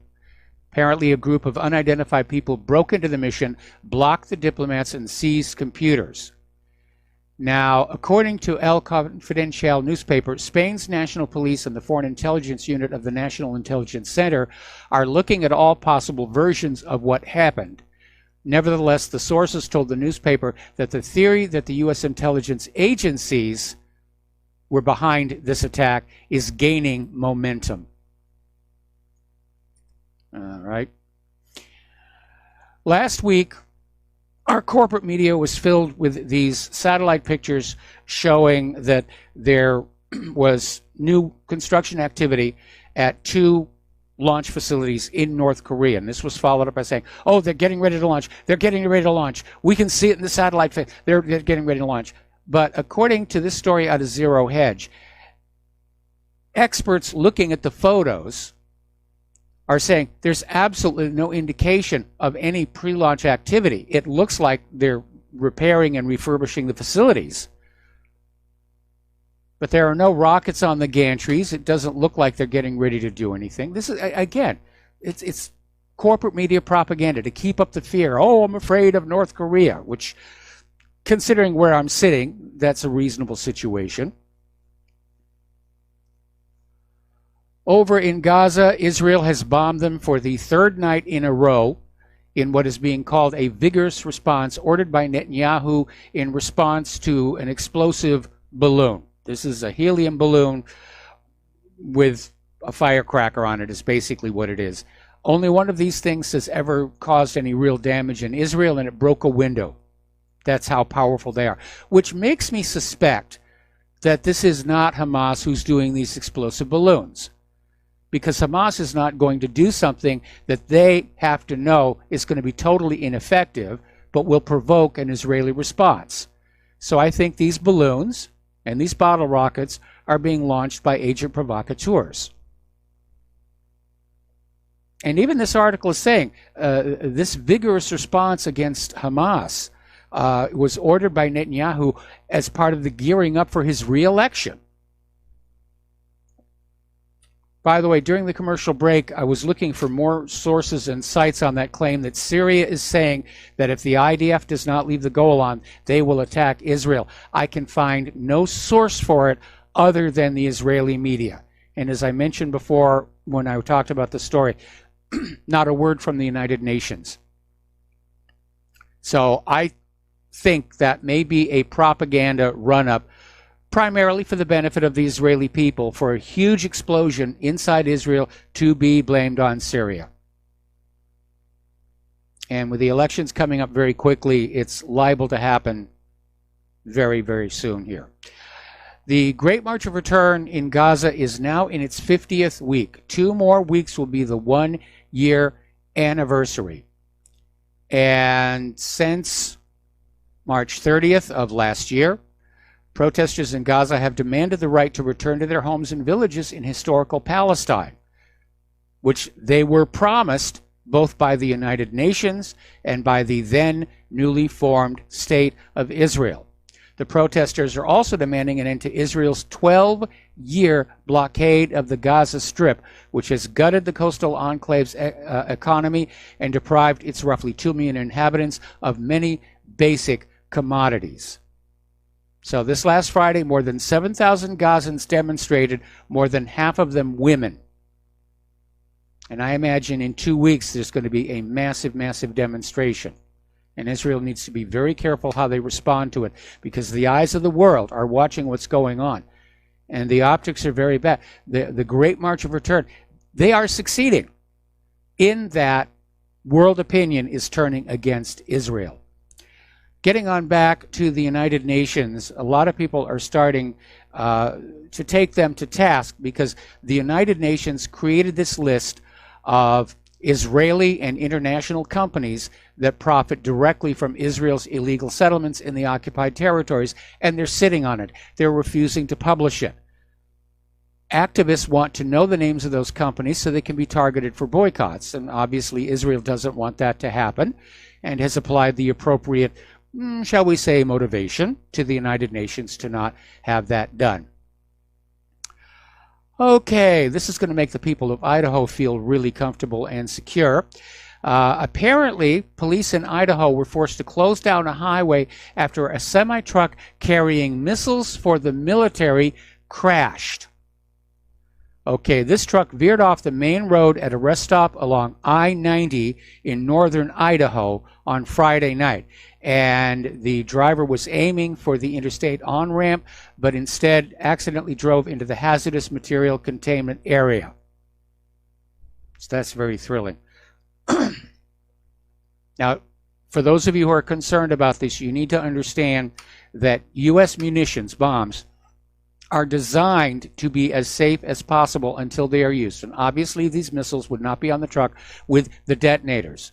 Now, the types of fillers, which is the name for the stuff that actually goes boom, they are chemically engineered to not detonate without a detonator. They'll burn, they'll deflagrate, but they won't actually explode without a shock wave being sent into them, and that's what the detonator does. We got to take another break for commercials, and we'll be right back. And aloha, America. Welcome back to our show here, turning to the domestic politics here. And we've already talked about Trump's new budget. He's slashing domestic spending. The U.S. government has taken all this money away from you. They don't feel that they need to spend any of it on you, or not as much as last year. It's all going to the war machine. Huge increase in the military budget. It's a wartime economy. So that's the reality. Okay. And there are now growing calls for Ocasio-Cortez and her former campaign manager, Saikat Chakrabarti, to be investigated for possible campaign finance violations. And there's a little bit of irony here, because she has criticized the use of untraceable money in political campaigns and portrayed herself as a champion of campaign finance reform. And yet here she was, set up with a Nixonian slush fund. Looking over at her Green New Deal, there was a news story that came on out claiming that over 80% of American voters support the Green New Deal. And this is based on a recent survey by a group of academic pollsters. And supposedly the support is bipartisan, with 92% of Democrats and 64% of Republicans indicating they either strongly or somewhat support the far left package to reshape the entire American economy around green energy in the course of the next decade. But there's more to the story, because it turns out this was a push poll. It was conducted by a team of professors at George Mason University in Virginia, Yale University in Connecticut. And the trick behind a push poll is that they didn't simply ask voters directly about the Green New Deal. They first presented them with this synopsis, a very glowing synopsis that touted the proposition's fantastic claims. In other words, it's a sales pitch. So the voters were getting this thing saying, oh, the Green New Deal will do this, the Green New Deal will do that, it's going to be wonderful for everyone. Then they asked, would you support this? Well, it sounds like it's a good idea. That's not an accurate way of conducting a poll. It's a way of generating the numbers that you want. And I'm having to wonder if the same technique was being used because of this story that came out of Axios reporting that Generation Z has a more positive view of the word socialism than previous generations. And they're more likely to embrace socialistic policies and principles than past generations. Now, part of that, of course, is we older people, we link the word socialism with the Soviet Union. But again, is this an accurate measure of what young people are thinking, or are we being fed a bogus poll yet again?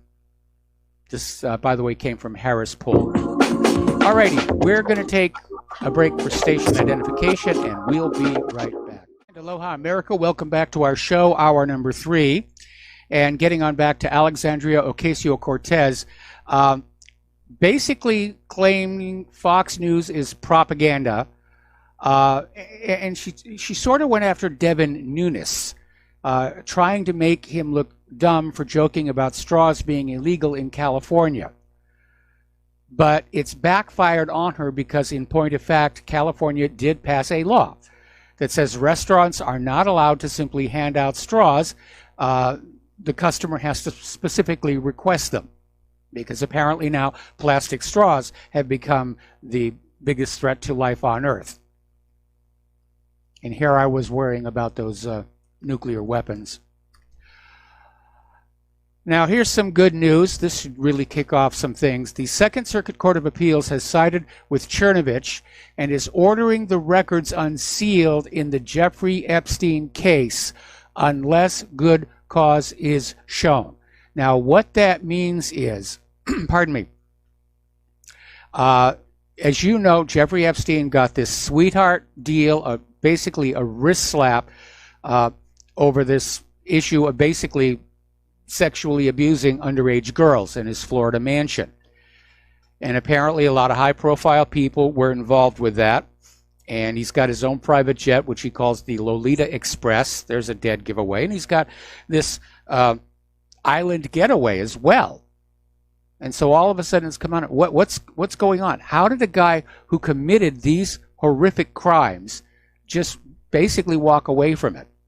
So the court is signaling it's going to unseal the records and make them public. And they've issued a show cause order. And basically that is saying that if you want these records to remain sealed, you'd better come up with something good. Now, hopefully Epstein doesn't have a video of that judge in his archive. But I'd certainly be mildly curious about the political machinations as to how Epstein got to walk free here. Alrighty, from the category of collusion, this is from Zero Hedge. This gets back to Christopher Steele, the MI6 agent who was the author of the now totally shredded dossier about Donald Trump. Now, Steele was basically let go by the FBI. I'd been working as an informant, but he made statements to the media, which is against the rules, and so they let him go. But as it turns out, Judicial Watch has uncovered records showing that the Department of Justice continued to protect Christopher Steele after he was officially let go by the FBI. So he was one of their assets and their tools. Senator Elizabeth Warren announced her presidential run to the world, and she did it with the Dolly Parton hit 9 to 5 playing behind her. And playing a hit song like that one can create a powerful moment, as it was intended to do. Unfortunately, it has triggered a backlash because Dolly Parton has gone public saying that she absolutely did not give Elizabeth Warren permission to use that song on the campaign trail, and as a matter of policy, never allows any of her music to be used for political purposes. So, little bit of a situation there. Come on, Elizabeth Warren, why don't you just play some Native American music behind you? That'll be a really good moment here. One good thing that we're seeing, this gets back to what I was saying about the optics on the Great March of Return actually working. It's turning world opinion against Israel. And even in our country, even in our Congress, we're starting to see some of the young Democrats breaking that taboo.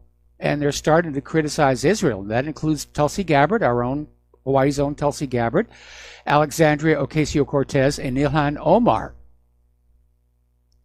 And usually saying anything negative about Israel, that's the third rail of U.S. politics. You are just over.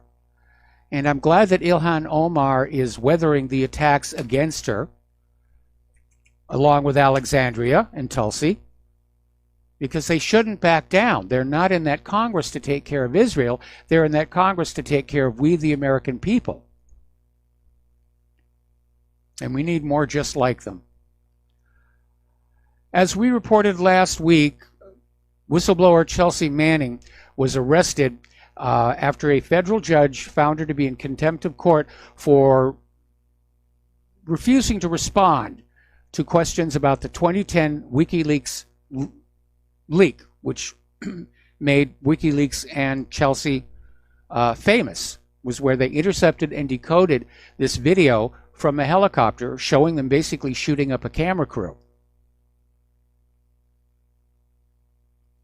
And people are saying, Chelsea actually didn't do anything wrong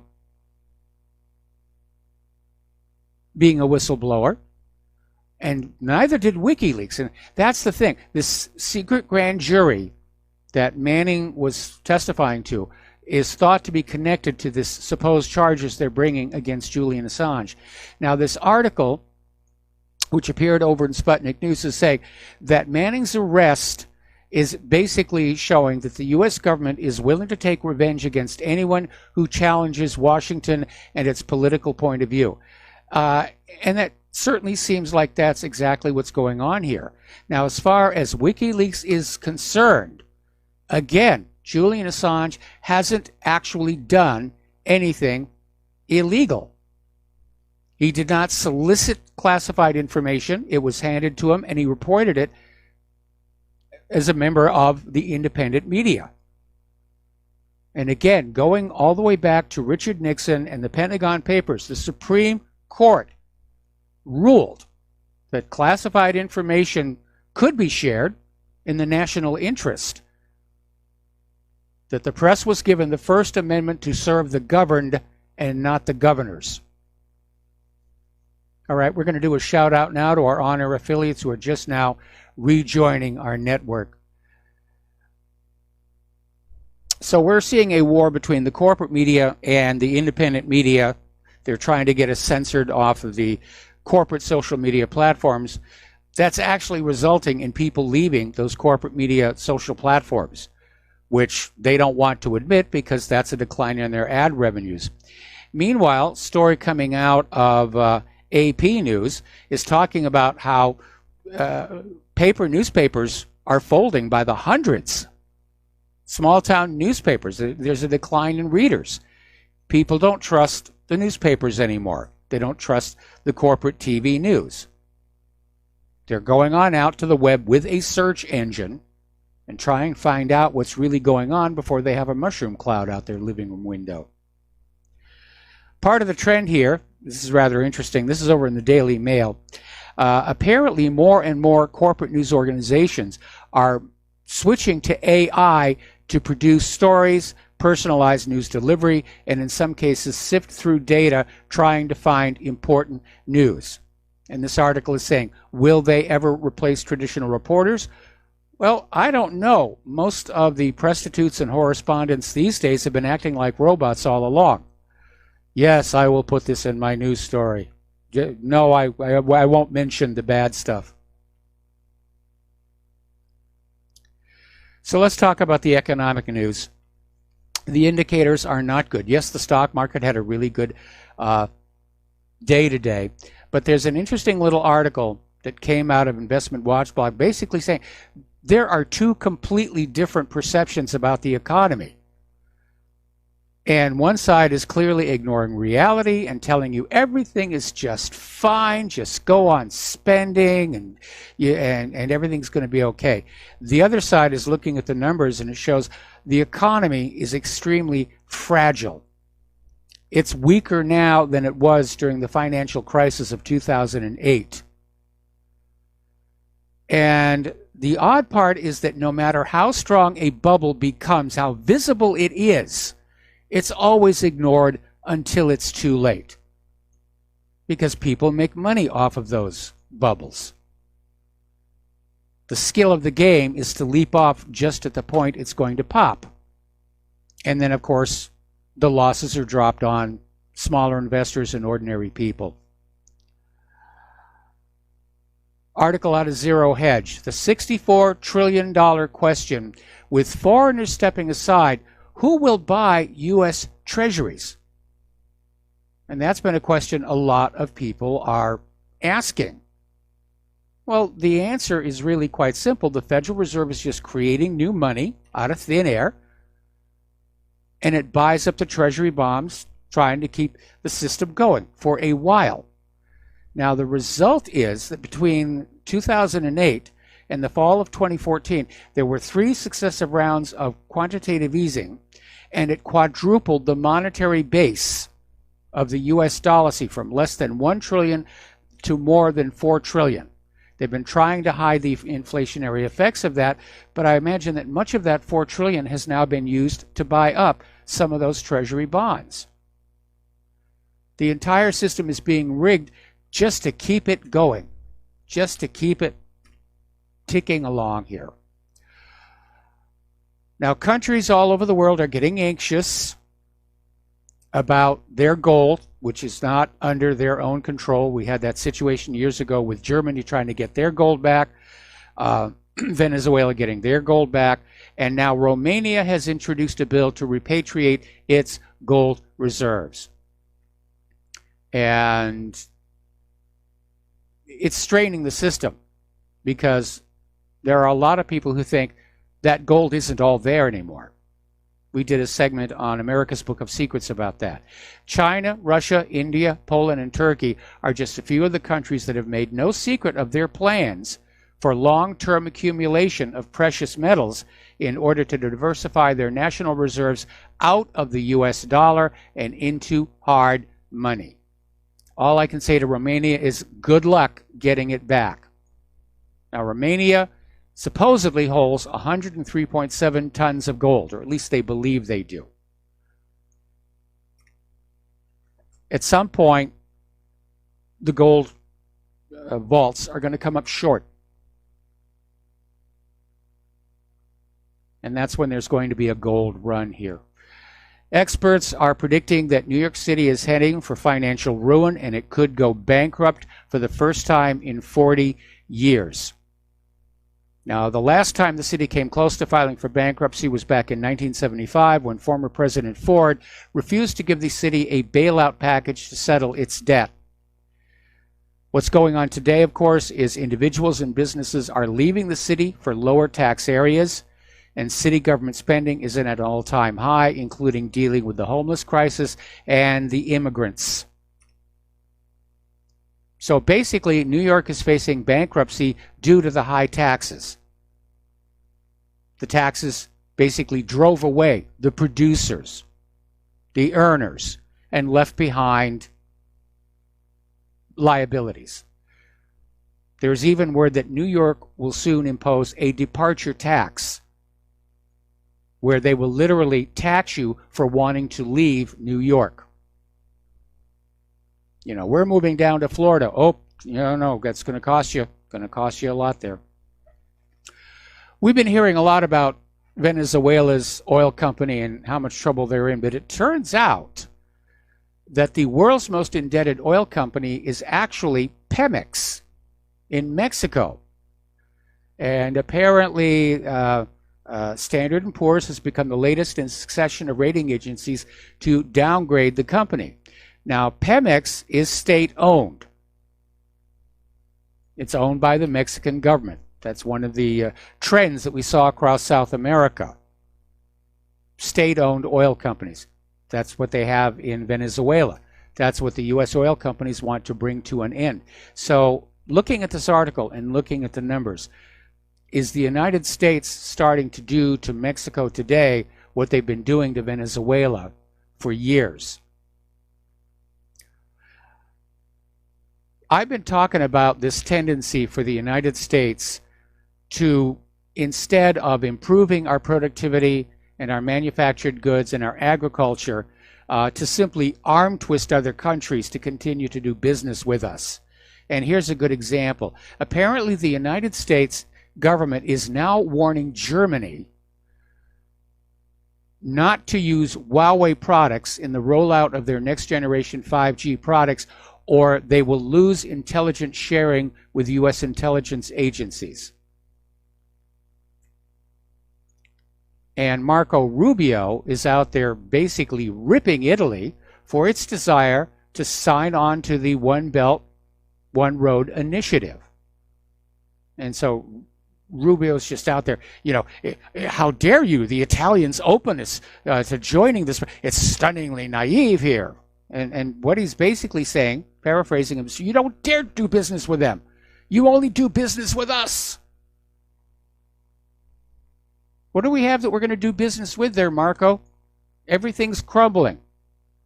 Most of our factories are rusted hulks. Nobody wants our GMO agriculture.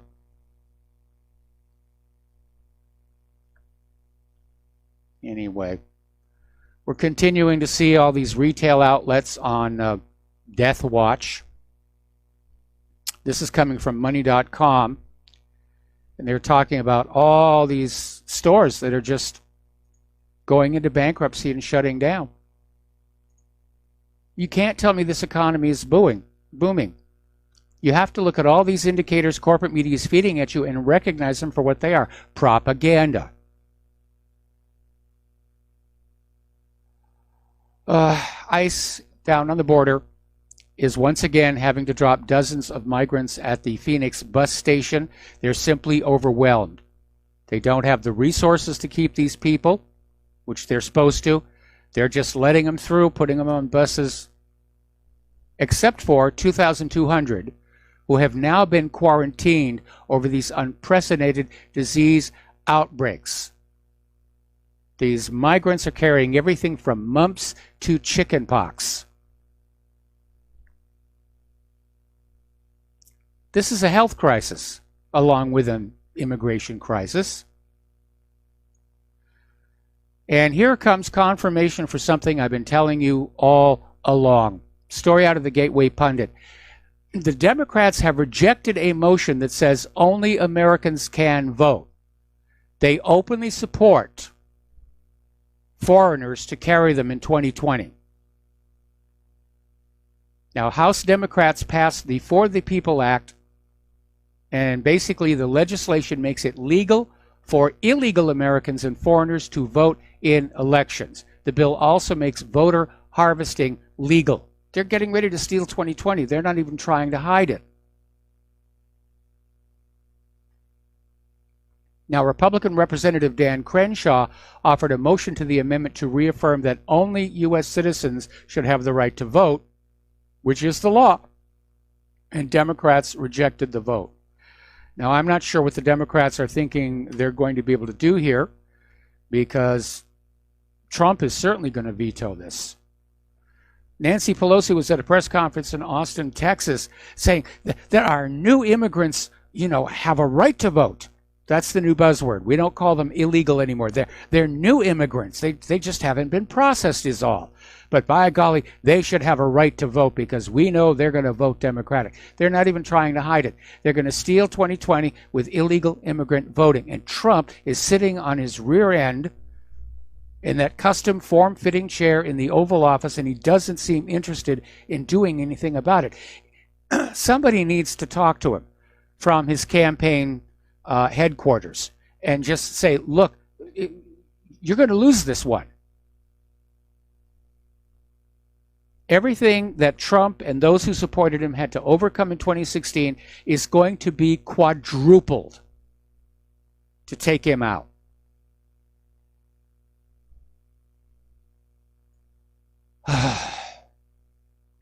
Over in Sweden, Swedish terrorism expert Magnus Ranstorp is warning Sweden against taking back these ISIS terrorists and their wives and children. That's a big thing. The U.S.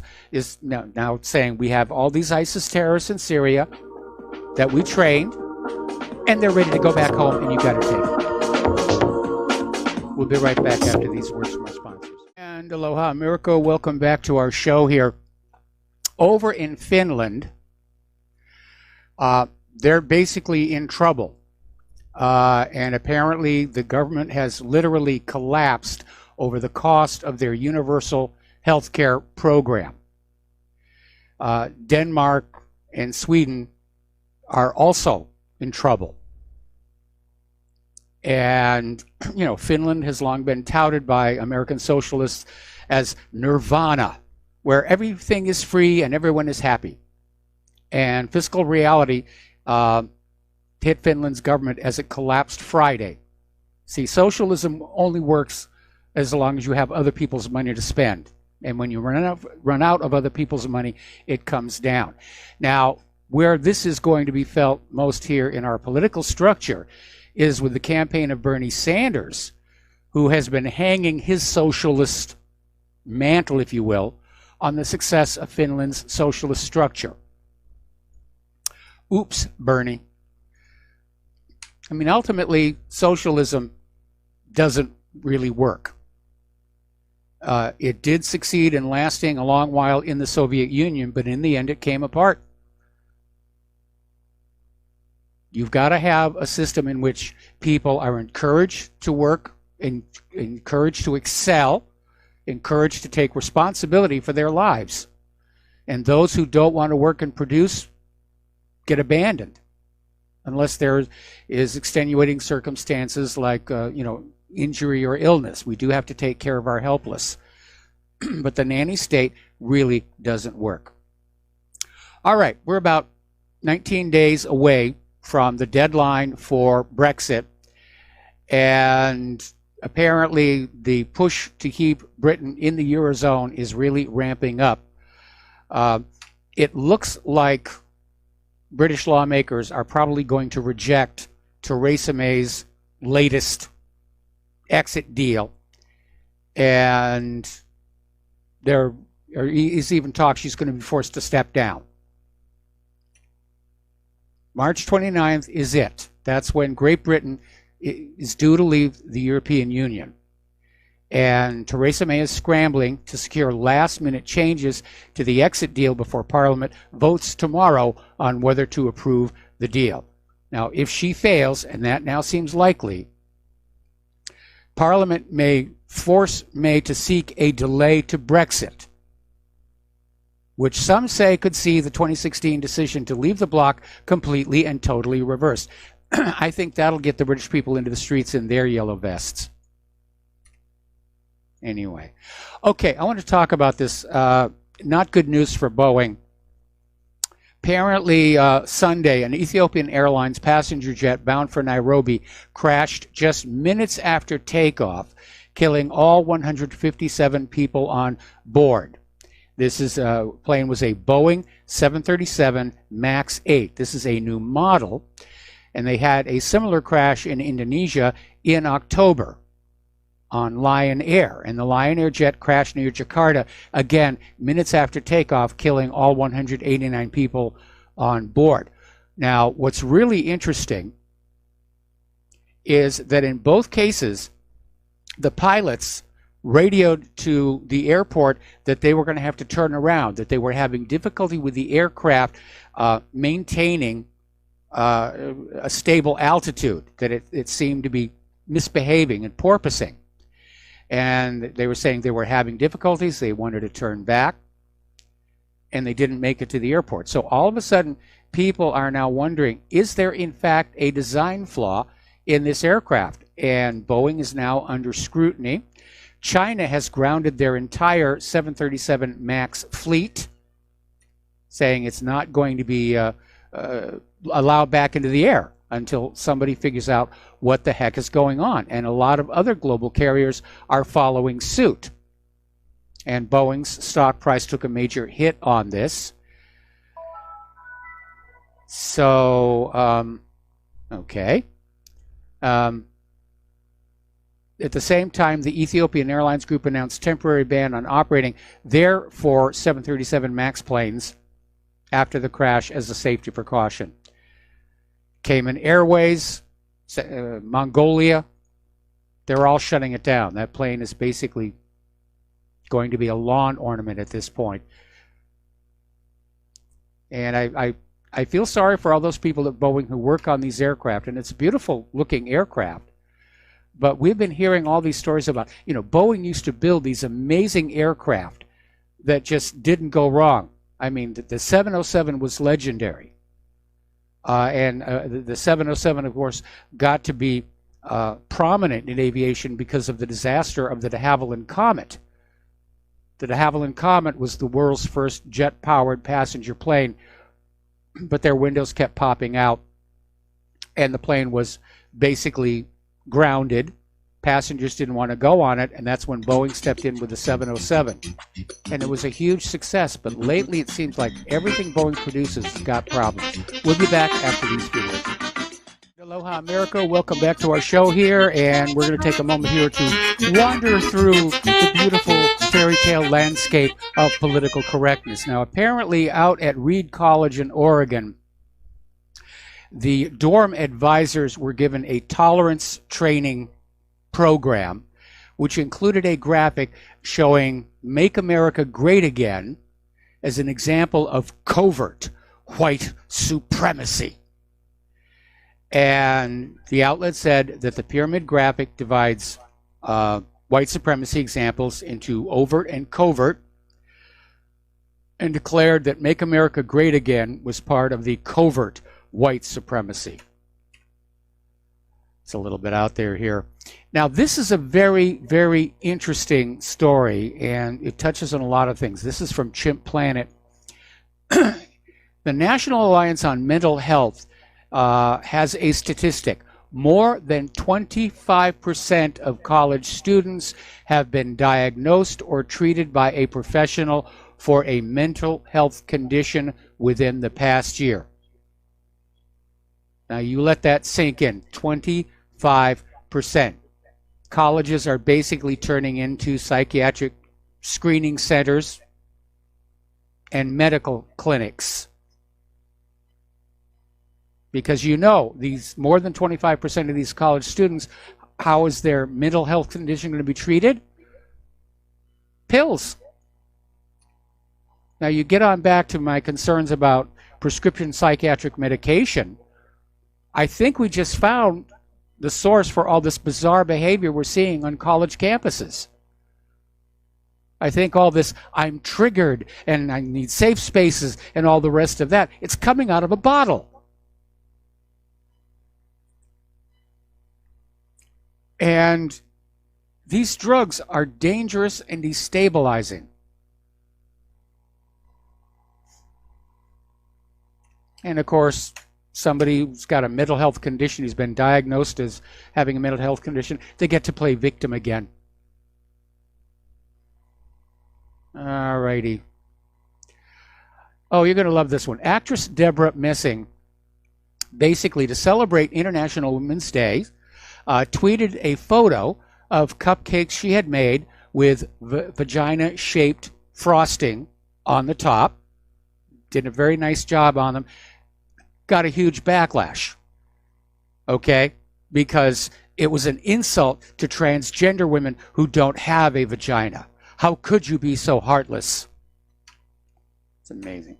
All right, I'm going to put this in here right now because I don't know that I'm going to get down to the normal place where I would talk about human-caused global warming. But if you're in San Diego, there's a winter storm warning that went into effect as of noon your time today. And there's a snowstorm moving into the region, bringing up to 4 inches of snow between 5,000 and 6,000 feet. Above 6,000 feet, the snowfall could reach 8 inches. So if you have reasons to be in the mountains of San Diego County, take the appropriate precautions here. We have been talking about the fact that corporate social media, Facebook, Google, Twitter, so forth and so on, they've definitely grown a little bit too big for their britches. And along with the censorship, they're now presuming, arrogating, if you will, a larger role in trying to control policymakers. And there was apparently this leaked audio that came out at CPAC, or about CPAC, in which Google is saying, we're out here to steer conservatives and policymakers. And it was a recording of an internal meeting to address Google's sponsorship of a prominent conservative conference. It appears to confirm these accusations that the tech giant is biased against Republicans and is trying to steer U.S. politics. Well, that's not their job. U.S. politics are supposed to be steered by the voters. The Twitter CEO is now trying to pull back and apologize. Apparently, they're losing a lot of people. Twitter co-founder and CEO Jack Dorsey was addressing claims that Twitter was targeting conservatives, which they are, and admitted they may have acted too swiftly. We may have been a little too aggressive, and probably our team having a lack of context into what's actually happening, and well, we made mistakes. No, it wasn't a mistake. It was an intentional program, and you got caught out about it. Over at Facebook, more than 17 million of their younger users, which is in that prime demographic that advertisers like to reach, have quit over the data privacy scandals and the censorship. And they're flocking to Instagram, which I don't know if that's any better. But people are looking for alternatives. They understand Google is not their friend anymore. Facebook is not their friend anymore. Twitter's not their friend anymore. They're going to the alternatives. Now, this next article, this came out of Investment Watch Blog, and it's probably going to raise the hairs on the back of your necks. And it's an article written by this guy who claims to have actually proven that your smartphones are listening to you for the purposes of advertising. And he tried this experiment. He spent a full week repeating 4 products throughout the entire week. He was using Instagram or Snapchat, and to see if they would show one of the products through the ads. And it actually showed 2 of them. And the rules that he'd set up for the experiment were that these were products that he'd never Googled before, would not even be allowed to type in Google. And he posted an 8-minute video. So that is a little bit scary.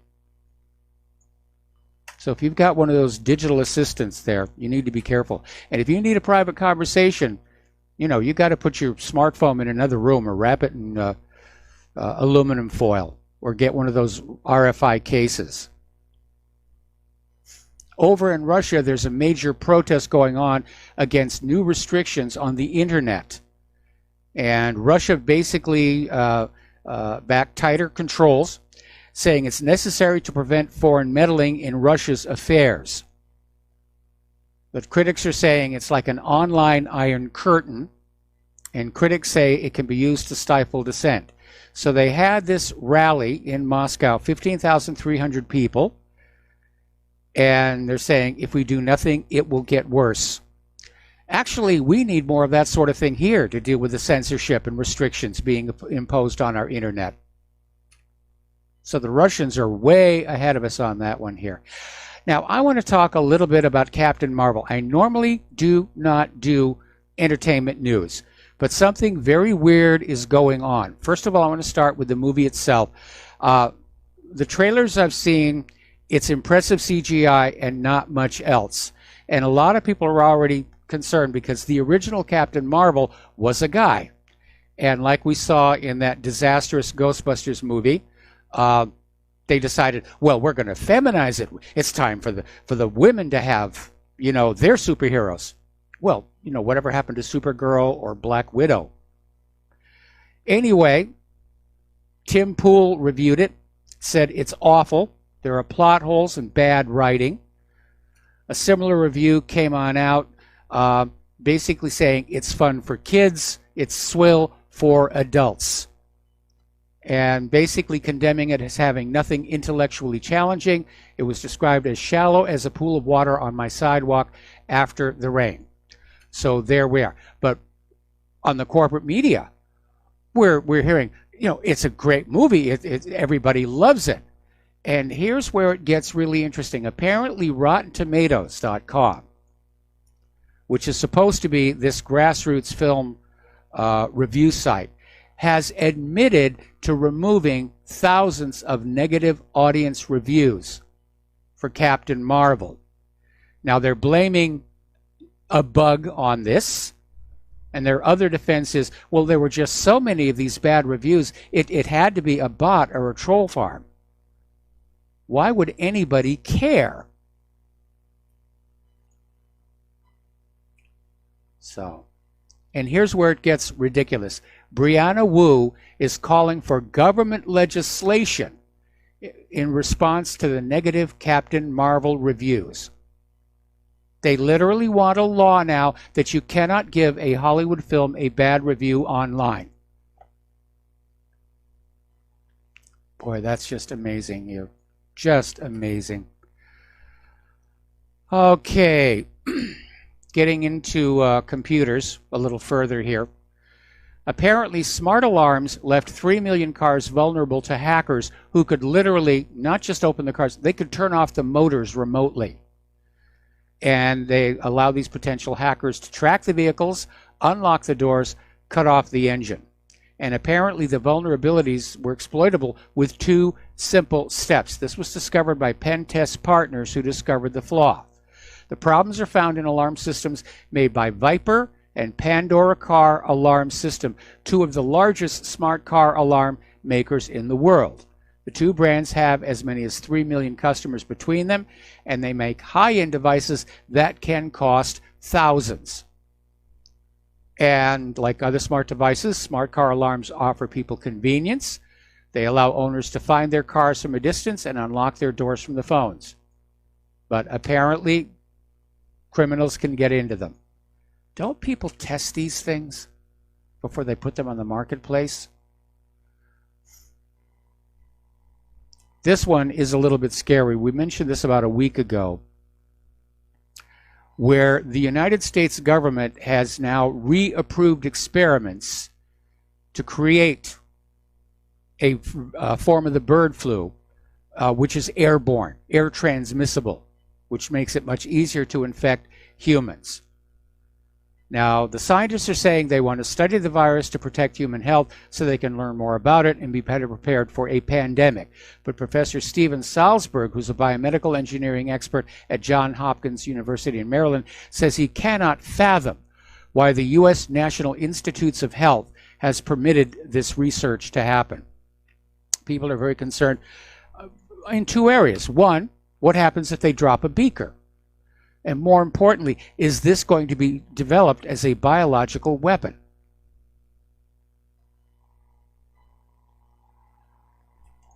Facebook is now announcing a plan to tackle vaccine misinformation. By golly, we can't have people out there doubting the safety and efficacy of vaccines. We can't have people out there talking about, people who die from vaccines. That's going to push down the price of the pharmaceutical stocks, of which I have many in my portfolio. We really are becoming a dictatorship. Free speech, it's amazing. I briefly mentioned this story on Friday, and I want to go into it a little bit more. And it involves this PhD, Harvard immunologist, Tetiana Obukantia, and when she was getting ready to go overseas, she had to provide her vaccination record. And in looking at it, she was rather surprised to see that she'd been vaccinated for measles twice. And that was surprising to her because she remembered actually having the measles. But she's out there basically saying that the truth is unvaccinated kids are not the threat. The vaccine itself is. Anyway. Okay, looks like I did have enough time to get down here to human-caused global warming. Little story coming out of Echo Press saying, we're sick of the white stuff. It starts off saying, I've always kind of liked snow in winter, but this year is taking its toll. It seems like every day we get more snow that needs to be shoveled and put somewhere. And with all the snow piled up along the edges of the roads and walkways, I'm starting to feel like a rat trapped in a white maze. And basically goes on to describe about the fact that if he's not at work, when he's at home, it's like non-stop. He's constantly shoveling, clearing the driveway, making sure the snow isn't building up on the roof of his house. And as soon as he's done, he's got to start all over again. This has been a very, very heavy winter indeed. And it's not over. We've got another winter storm. Taylor is over the Midwest right now. So let's talk about some science and engineering stuff here. We've been talking about the InSight Mars lander and their little mole, which was the drill, was supposed to drill down something like 16 feet, and it's hit an obstacle. And it's only gone basically just a few inches.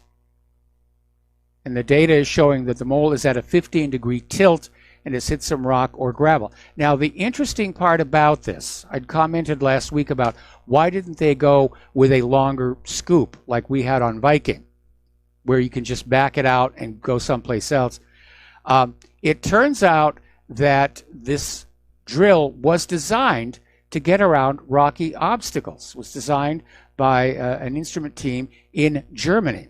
And as of right now, they've stopped the procedure to try and evaluate what's gone wrong here. Getting back on over to Boeing. Again, last week's SpaceX fabulous flight. Launch, dock with the International Space Station, re-entry, perfect landing. Looked a little like a toasted marshmallow when they fished it out of the ocean. But huzzah, huzzah. They're planning a manned flight this summer. And I think it's great that the United States can get back into low Earth orbit with manned flights again. But SpaceX is not the only one, because Boeing has their own contender, and it's called the Starliner. And they're going to fly this similar mission to the ISS called Orbital Flight Test with its CST-100 Starliner capsule. It's going to launch probably as early as next month. They're going to launch it on an Atlas V rocket and hoist it up there. They're going to take more supplies to the ISS. And it's an unmanned test flight. They're being cautious. And I wish them a lot of luck. I really do wish them a lot of luck. I find it incredibly exciting that we're finally getting back into manned space flight on our own. We're going to be right back after these few words from our sponsors. Aloha America, welcome back to the show. And I've received an email here correcting me about my comment about the first passenger jetliner. And he says, actually, the first jetliner to fly in 1949 was the Avro Canada C-102 jetliner. There's a photo of it flying over New York, but it's a typical Canadian story. The jetliner never reached full production, probably because when the pilots went out to fly it in Toronto in the early 50s, it had been cut in half just before the first American jetliner was to fly. Orders had been given. Not exactly sure what he's trying to say there. But I don't know if the Avro Canada was actually in commercial service or not. But I do remember that story about the de Havilland Comet. And what a tragedy that was here. But again, at that altitude, they didn't have experience. They didn't understand metal fatigue and what was going to happen. But again, Boeing stepped in with the 707. And by the way, that's the reason, even today, those windows in those jetliners are really, really small. Because the big selling point of the de Havilland Comet, the windows were large. You had an absolutely sensational view looking out that window, and that was the aircraft's downfall. All righty, over at NASA, the Kepler Space Telescope's first exoplanet candidate has been confirmed. And the reason they're using the word confirmation is very simple. The Kepler mission tries to detect exoplanets using the transit method, which are small dips in a star's brightness as planets cross in front of the star, which means if that planetary orbit is not dead on to Earth, they're probably missing a lot of planets in the process. But there are other phenomenon that can mimic transit. So each one of these Kepler findings, if you will, require further analysis to confirm that they're genuine planets here. So one of the very first planet candidates discovered by Kepler, known as Kepler 1658b, had a rocky road to confirmation. The initial estimate of the size of the planet's host star was incorrect, so the sizes of both the star and the Kepler 1658b were vastly underestimated. Then they said this has got to be a false positive because it didn't make sense what they were seeing. it's some pretty hairy mathematics out there. And I've actually read some of the journal articles on this, and I know one thing that they're all missing, and that is the gravitational lensing effect of the planet in transit, which over this distance is probably going to have an effect. It's going to take a supercomputer to calculate it. Meanwhile, over in Scotland, their EDF Energy wants to bring this nuclear reactor back online, even though it has 370 cracks. Some of them are 2 millimeters wide. And they had to shut the reactor down last March, a year ago. And now they want to basically find a way to crank it up again. All right, there's the music. Time for me to get out of here and do the Jim Goddard show up there in Vancouver. Please stay tuned for John Stadmiller. I'm sure he's got lots and lots of interesting things to share with you. Please take what you learn here, share it with everybody that you know. Email, paper mail, face-to-face, bring back the art of the conversation. At this point, Google, Facebook, Twitter are a total waste of time unless your entire universe is made up of funny cat videos. Please donate to Republic Broadcasting. Please donate to whatreallyhappened.com. We'll be back tomorrow. Aloha, America.